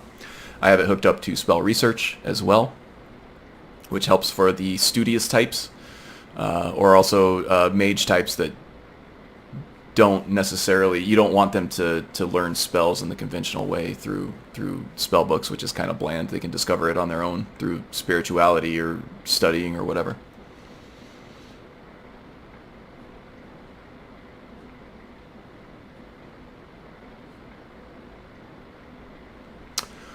Okay, so let's go ahead and study up on some Firebolt, because we're kind of concentrating on destruction for the time being.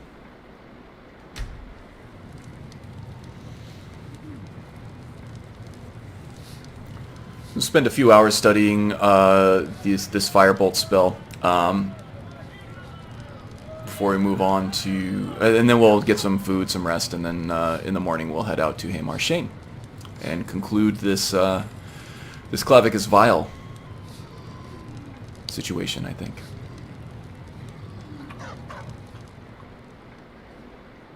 Welcome back, Bayofish. Hope the drive went well for you. It didn't seem like too long of a drive. Let's perform our research for 3 hours. I also have Forgotten Magic hooked up to spell research as well, so I can learn Forgotten Magic spells a bit organically. And I would like the base level Pyromancy spell as well. I did find the Conflagrate spell tome on I think on one of the Atronachs, on the Flame Atronach at the Sebastian Lort's lair. We'll go ahead and consume that now, but that's a higher level destruction spell. It's going to be too costly to use at the moment, even though it is quite damaging. The base level pyromancy spell in Forgotten Magic, I forgot what it's called. It's like Fire Blast or something like that. Fire Blast, yeah, look. There you go. It's a lower level spell, a little closer to our level of destruction. Conflagrate is great. A little more costly than we want to deal with right now. I'm really looking forward to Phoenix Strike, if I can find it or learn it at some point. I think it would go really well with this character. It's kind of that fiery charge. Knocks down the target. And a whole bunch of other stuff that you can add to it. It's a really great way for a melee attacker to close the distance and start wailing on a ranged opponent. Or just a great way to kick off battle in general. One of my favorite spells from Forgotten Magic. And one of my favorite modded spells of all time, actually. All considered. Alright, we studied until 11 p.m. Let's go ahead and stop studying so we can get our magicka back. We'll have a bite to eat, some mead, and we'll hit the sack.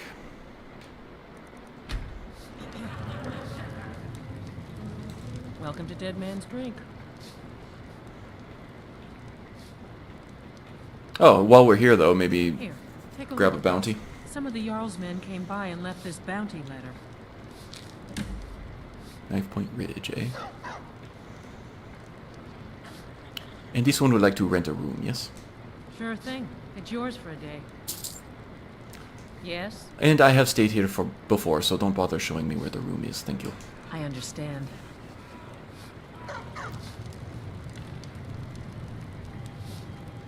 I escaped fighting in Cyrodiil, only to have it track me down again in Skyrim. I wouldn't mind actually learning more about Bash, or Rybash, but I think these days in modern Skyrim modding, the only useful thing you're getting out of Rybash is the actual Bash patch, and that's fairly simple. I don't know that that would take up a whole stream, but I think it would be easy enough to demonstrate how to use it and what it does. But that's up to Simpa.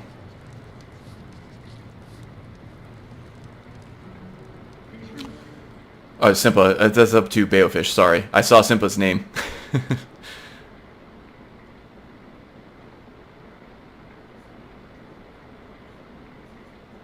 Yeah, it looks like Baofish has the same idea going on there. Okay, let's eat. Let's drink. Let's get sleepy.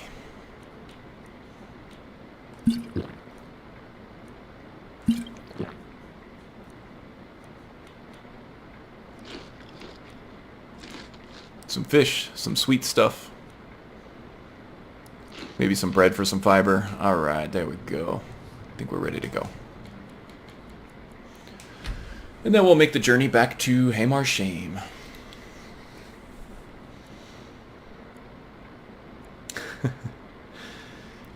Yeah, we're all Bale fans here. I'm actually really interested to see what he came up with his Ashlander concept, if he gets it done. I loves me some Balefish character concepts. I think he has quite the talent for it, in my personal opinion, but I'm sure everybody else shares the same opinion. Just really captivating character concepts in terms of, you know, not only the way they look, but also the way they play, the sort of novel gameplay styles that he comes up with, and also his little story quirks and stuff that he likes to add into his characters are also endlessly fascinating to me. So yes, I am happy for any Baofish videos, any Baofish streams that I can take part in.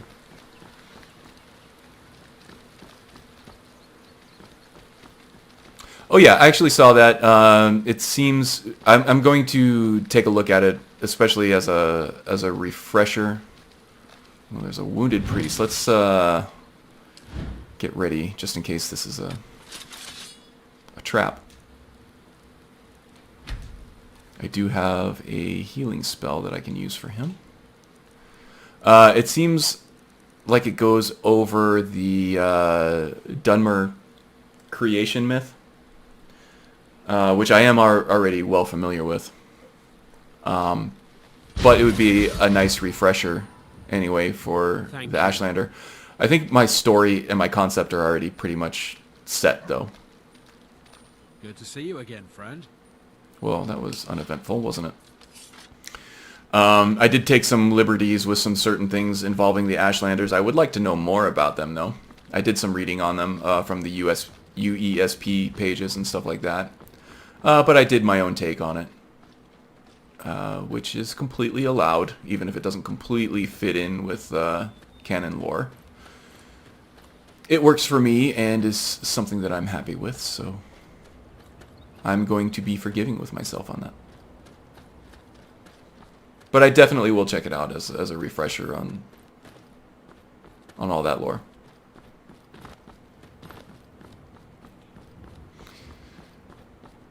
We need a walking stick. It's going to take some time.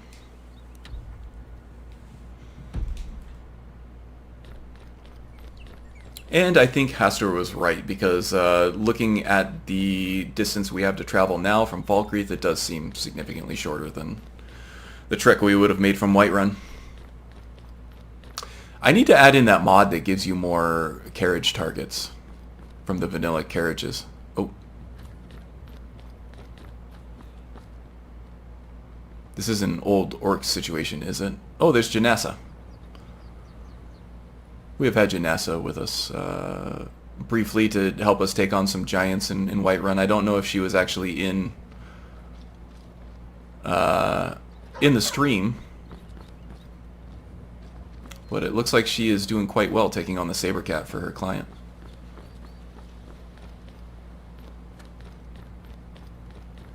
But yeah, I am excited to share with everybody.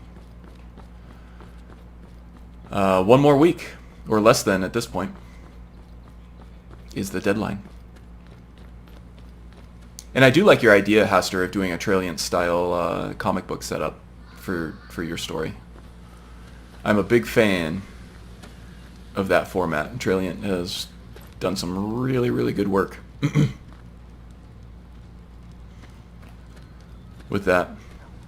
And yeah, this is another area where I'm running an overclocked 1080 Ti, but I'm seeing some frame drops here. Almost down to 40 at some points. And I don't know what's causing the frame drops here, but I'm hoping to see some improvements. Hopefully even a smooth 60 at areas like this would be nice. Oops. When I put the 3080 in. That's the kind of benchmarking stuff that I want to do. I'm going to do a little video of it too, showing the differences in these troublesome spots. But yeah, I would say 90% of the time I'm running at a smooth 60. And for how old this game is, honestly, you should be able to run on newer hardware the game at a full 60, but you know, with the ENB and the post-processing and all the stuff that you're adding in, that could definitely take a toll. That stuff is expensive to do, not native to the game engine. And you know, the creation engine is not well optimized. It's much better than it was in Oblivion. That's for damn sure. But it still leaves a lot to be desired, especially with large pitched battles and things with a lot of NPCs. Tends to chug quite a bit. The Fallout 4 engine actually is quite improved in terms of optimization. Vanilla Fallout 4 struggles really hard in the downtown Boston area, but there are mods that you can get that fix that. And once you get around that, in my experience, for a more advanced graphical game, it actually runs better than Skyrim, in my experience. Even with a heavily modded setup. So they do improve with every incarnation of their engine. So you don't need to slam them too hard.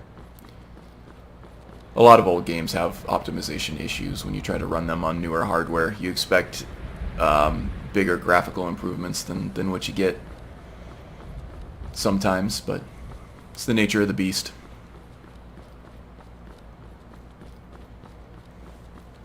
It's not Crysis that's killing the 3080, it's Skyrim. Yeah. I actually think a little bit more GPU will go a long way in my case with these.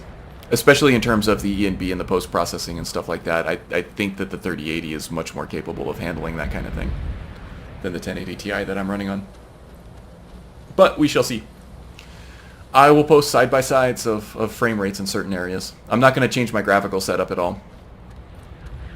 Just adding raw horsepower to it. And if I'm getting a smooth 60, maybe I can increase like shadow distances and things like that, which in more flat areas is a little more pronounced when you start walking through the area and you see shadows pop up. Things like that. Maybe I can increase draw distance on some of that stuff. But that will be a subtle change compared to what you're seeing now. I'm actually very pleased with the graphical setup that I'm running here. Oh, that could have been really bad. I've been running the same graphical setup for a couple of years at least now, maybe 2.5 years. And it served me well. It still looks pretty every time I boot in, load into the game and see the world.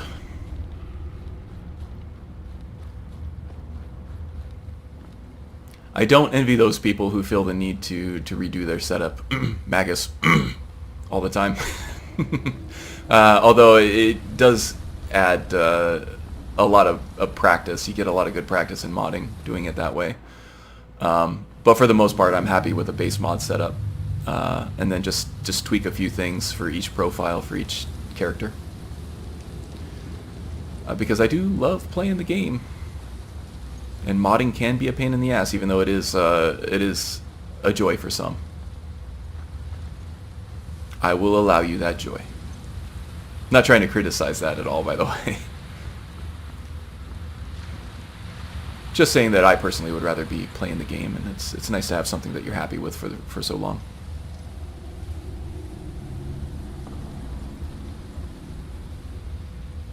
Almost done again today. Yeah, you've restarted a few times, definitely, this go-around.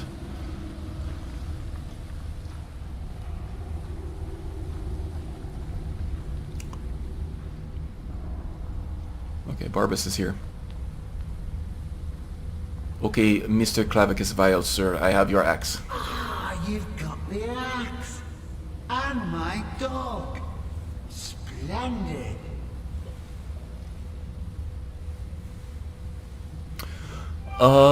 Yes, so I believe the deal was that, you get the axe and that Barbas gets to join you once again, yes?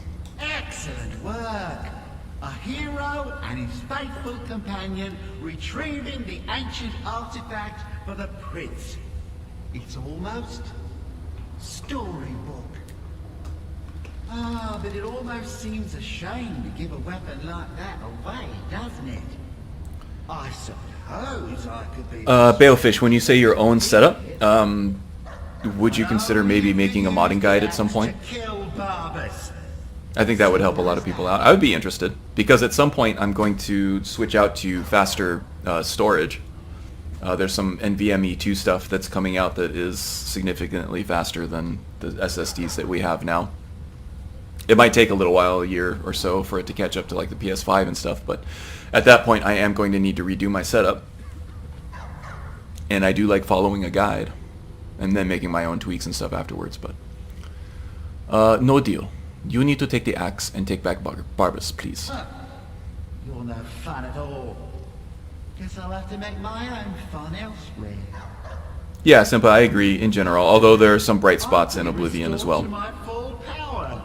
There's a whole Sheol Gorath in just particular. waiting for me. But I think Sheol Gorath is the same voice actor for Skyrim as he was for Oblivion. Master gets cosmic axe. Everyone's happy. Just get over here, mutt. Don't worry, I'll make sure he sees the light. Okay, well, I would be interested in seeing that as well, Bailfish.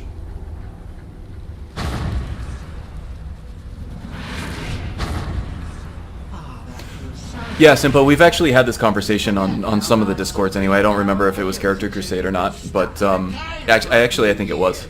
The NVMe 2 drives right now are just barely faster than SSDs. They're not really worth switching over to for the most part, but there is a new generation of NVMe 2 drives that are coming out that are quite a bit faster. Perhaps by turning you into a worm, or maybe a few decades.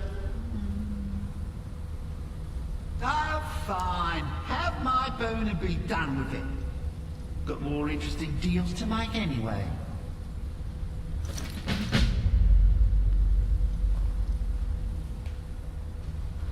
Hey Eric, you want a new helmet? At first I thought I'd miss farming. I guess I've had my fill of it because I don't miss it at all. Yeah, if you actually look at loading times for games, Simpa, NVMe 2, the M2 drives against an SSD, there are plenty of them on YouTube. They're maybe a second or two faster than the SSDs. At least current generation stuff. They might be a lot faster for other things, but in terms of just loading games, yeah, not much faster. Although they will get faster. I need to trade some things with you. How can I help? I think the Clavicus Vial helmet will actually go really well with the Vanguard set that he's got running there. And I'm not a huge fan of the stock Vanguard plate that comes with the set there, so... I'm actually running Zim's Immersive Artifacts, so let's see. Prices and bribes are 35% better, so it costs you less money. And also, almost all persuasion attempts will be successful, so it's almost like an amulet of articulation situation there going on too. I don't know roleplay wise how that helps Eric being more convincing. Maybe he would be drawn to it because he was having a lot of trouble convincing his father that to let him go be an adventurer. So maybe he feels like his persuasion game could use some help. But I think it'll probably look pretty cool on him.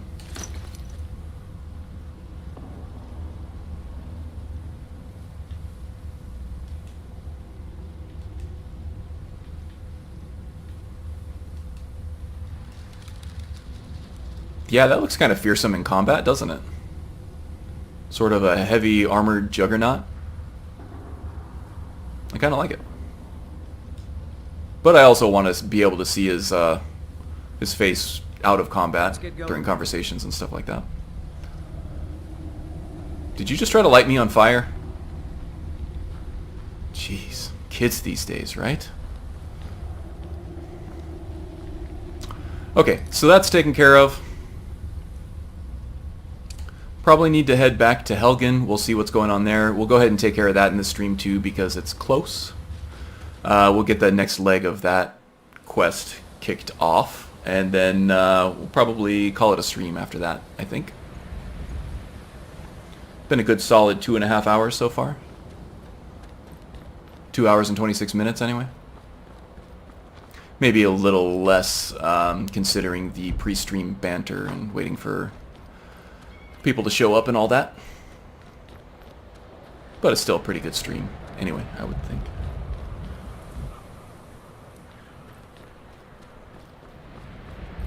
Yeah, I know. It probably wasn't the best decision roleplay-wise to put Eric in that situation. I don't know. I just kind of really like the aesthetic. It's not going to help him at all gameplay-wise, except for maybe just the slightly increased armor over the helm that he was wearing. I just kind of think it looks cool.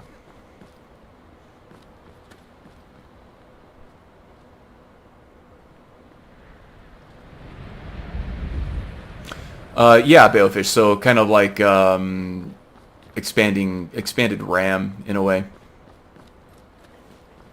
Also for the new architectures of RTX cards, so like the RTX 30 series, they are allowing direct compression from storage to the GPU. They don't have to go through the CPU anymore. And that's kind of dependent on, I think, Windows 10, and also that your CPU supports the pass-through on that. So you need newer chipsets to be able to take advantage of it, but I have a feeling that even a moderately better or faster storage drive is going to turn into a more significant improvement in terms of taking information directly from the fast storage drive and giving it to the GPU to output onto your screen. So that's another consideration. At the end of the day, I think the NVMe 2 stuff is the future. And that will continue to get better much more rapidly and exponentially as to where SSDs will probably start improving more slowly and less significantly. That just seems to be where the technology is going, I think.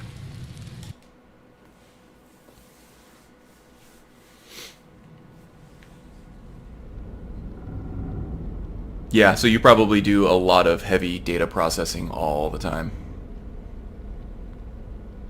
I would think.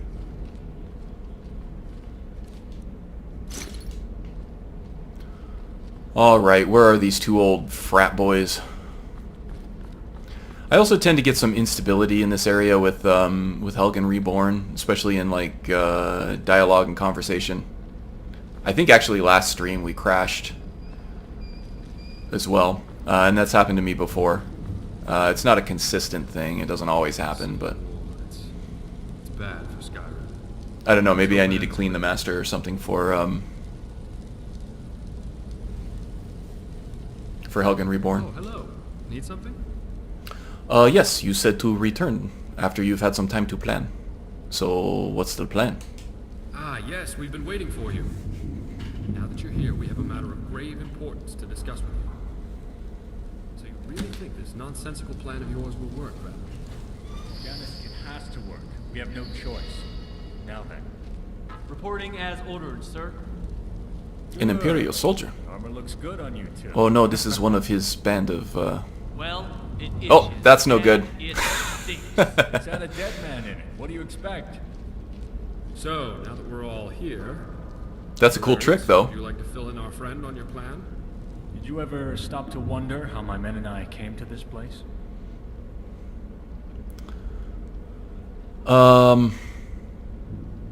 Well, I kind of assumed it was to spy on your enemies, the Talmor. Well, yes, but that's not all of it. Up until a couple of weeks ago, we were still in Cyrodiil. And our sources began reporting on new Thalmor activity taking place south of here. Rumor was that they I were think it actually taking gets the fixed fort on a into reload. prison for captured I've seen this before, and I seem to remember it wasn't much of an issue after a sent bit. my best men, coursed on the mission. It was I think it's ordered more of a not bug in the mod than it is a conflict. Unfortunately, Of course, I we did could not be return. remembering that I'm completely afraid something went very incorrectly.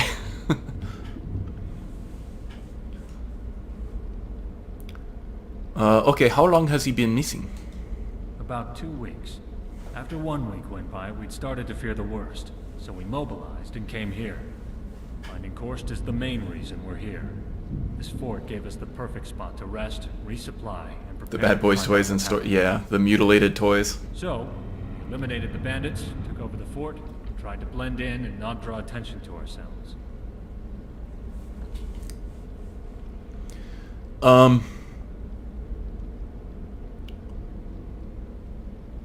Okay, then Marcus said you have a plan. Yes. Fortunately, the Imperials... Oh, I got a groaner for you guys. It looks like Ellen... I gotta wait till after this conversation.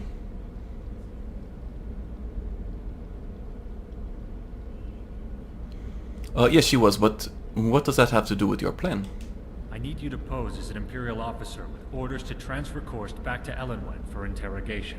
Yeah, the Arnold Schwarzenegger clone. Always travel in groups of 3, It is a little bit over the top, but I can't help but love it.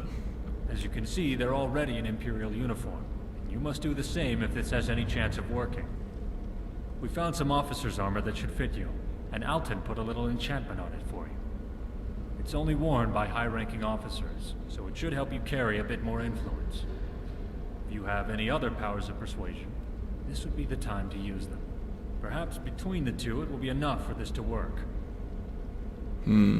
Well, yes, the Thalmor are in league officially with Elsewhere and its citizens, and the leadership anyway.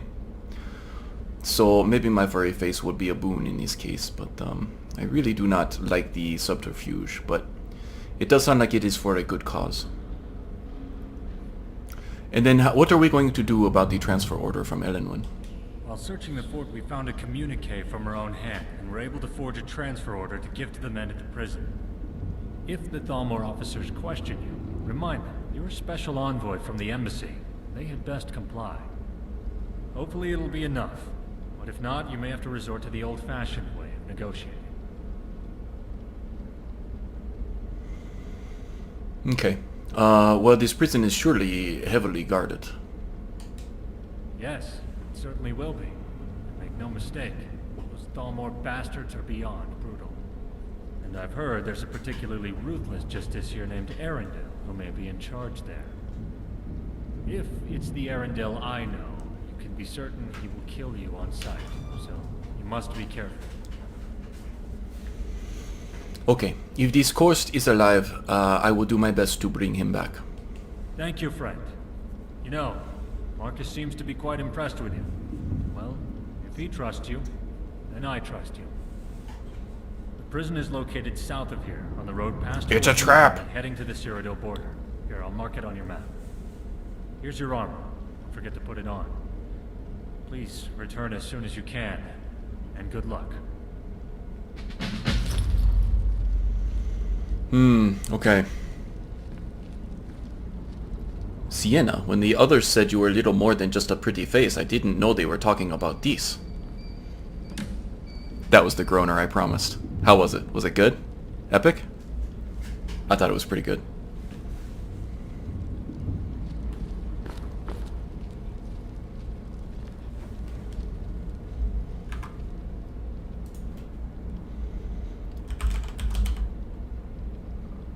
You know what, before I do this, I'm going to do a quick save because I don't want to break the quest.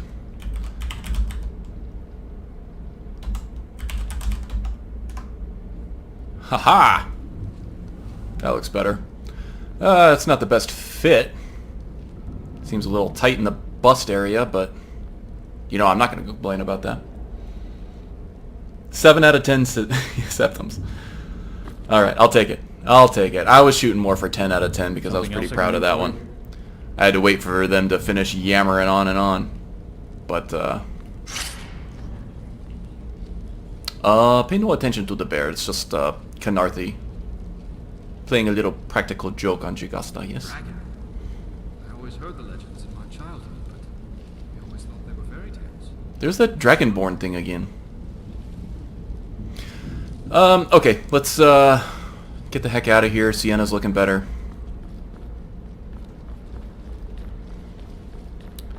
Yeah, I think it just went back to the whole issue with Skyrim, the general issue of scripts not firing when they were supposed to. I don't know. I think they maybe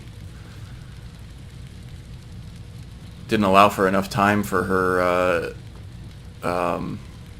whatever script equipped her with the armor from whatever mods or leveled lists it's taking from to complete correctly, or I don't know. I don't know. Who actually knows what the hell is going on with Skyrim ever? Yeah, so I'm gonna need some time to think about how we're going to approach this this espionage quest here. I don't know that we're actually gonna don the armor. I think maybe we'll try to pretend like we're a traveling dignitary from elsewhere with our own bodyguards in Eric and Amelie, and an Imperial escort to go along with us, and we'll see what happens there. If we have to engage with combat earlier because of it, I think that's not the end of the world. But I'll do some pre-play and some testing and seeing what I can get away with here. Because I really can't imagine Jagasta wearing Imperial armor. That kind of kills me a little bit inside. That's not Jagasta, right? And role-playing wise, the character just really, he despises any kind of espionage work, any kind of dishonest stuff, so he might just stay true to himself, and if it comes down to a brute force extraction, then we'll have to take it. But anyway, yeah, that's where we're heading. Yeah, not even Skyrim knows what's going on with Skyrim most of the time. I agree. But blessed anyway. I love it. Flaws and all.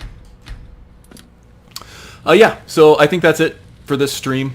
Come on, guys. No more than a pretty face. That's all I got. 2 positive reviews.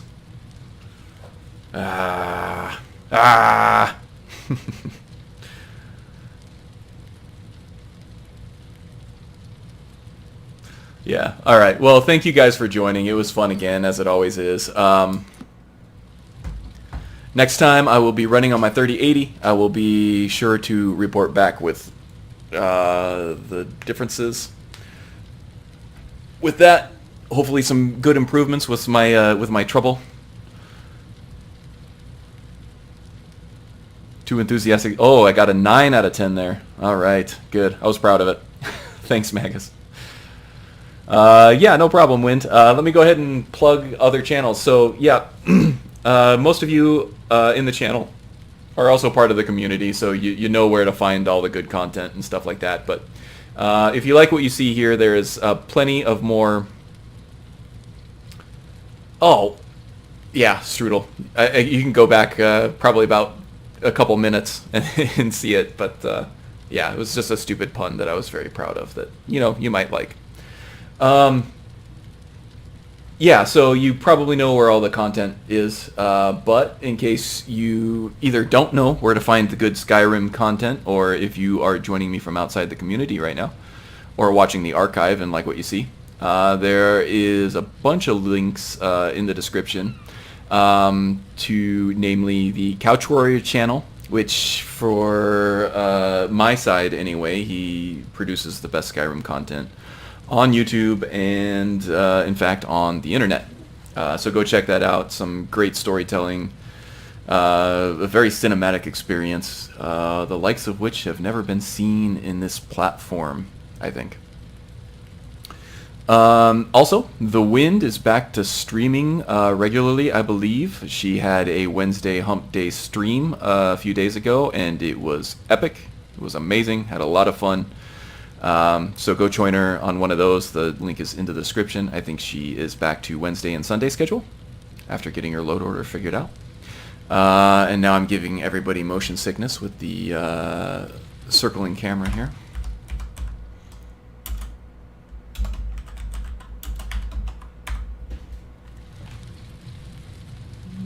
And there we go. So yeah, go check out her channel. Good times. Magus80 also is finishing up a load order, and I think he will be back to streaming shortly. I hope, because that's always a good time. Lots of cool character concepts, some role play, and lots of great gameplay. He does a lot of different character concepts, which are all great, and they're fun to follow along with. Discuss the game, all of that. Always a good time. William McNee, our own Haggis Hunter, has a YouTube channel where he has a very long-running series about Danafe / Tariel. It's fun to follow along with her journey. EJ Lowell, another highly produced video series in the same vein as the Couch Warrior stuff, telling a cohesive story amongst many different playthroughs, all in the same universe. She writes her own dialogue. She voices all her own characters. Very impressive talent. She writes her own music as well for all of it, which has a lot of meaning in the story, which her mom, 57 Strudel, is very proud of. They're kind of a musical duo there. speaking of 57 Strudel, she has an epic series of novels on the link below as well. So if you're looking for something to read in the Skyrim universe, you could do a lot worse.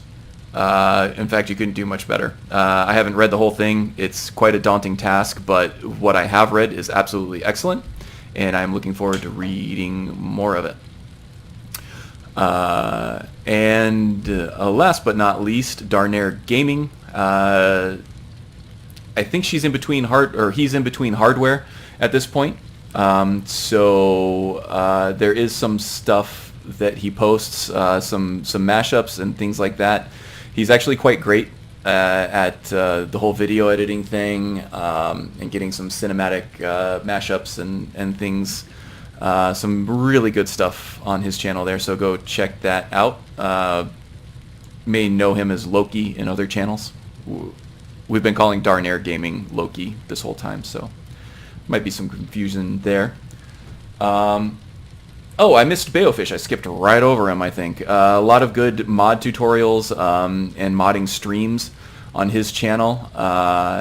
Very informative. As I also mentioned early in the stream, I think he has a great talent for creating character concepts and fleshing them out, and it's always vastly entertaining and intriguing to watch and to see and to follow along with. Oh, and the Panic Monk, of course, as well. He's one of the bigger channels in this community, for sure. He's been around for a while. Also highly produced content in the same vein as Couch Warrior and EJ Lowell. Some very entertaining stuff there as well. Joe, have you gotten to the end of your Pelinar series? I think you were trying to wrap that up. I don't remember if you actually got to the end of it or not. I'm way behind on the series. But top-notch voice acting work and story going on there. He does some very creative things with what Skyrim gives him. So awesome stuff, and I think you get a lot of advocacy from everybody in this channel as far as the Panic Monk's channel as well. I'll put a link in that description as well for him. So yeah, go check that stuff out if you're still like us and you are starved for Skyrim content all the time, even though it's, you know, getting close to 10 years old at this point. Still an amazing experience. We still love it. And there's still lots of great content out there to be had from it. So yeah, there you go. I think that's a good place to end it. So until next time, I hope everybody takes care of themselves, and I'll see you then. Bye, guys.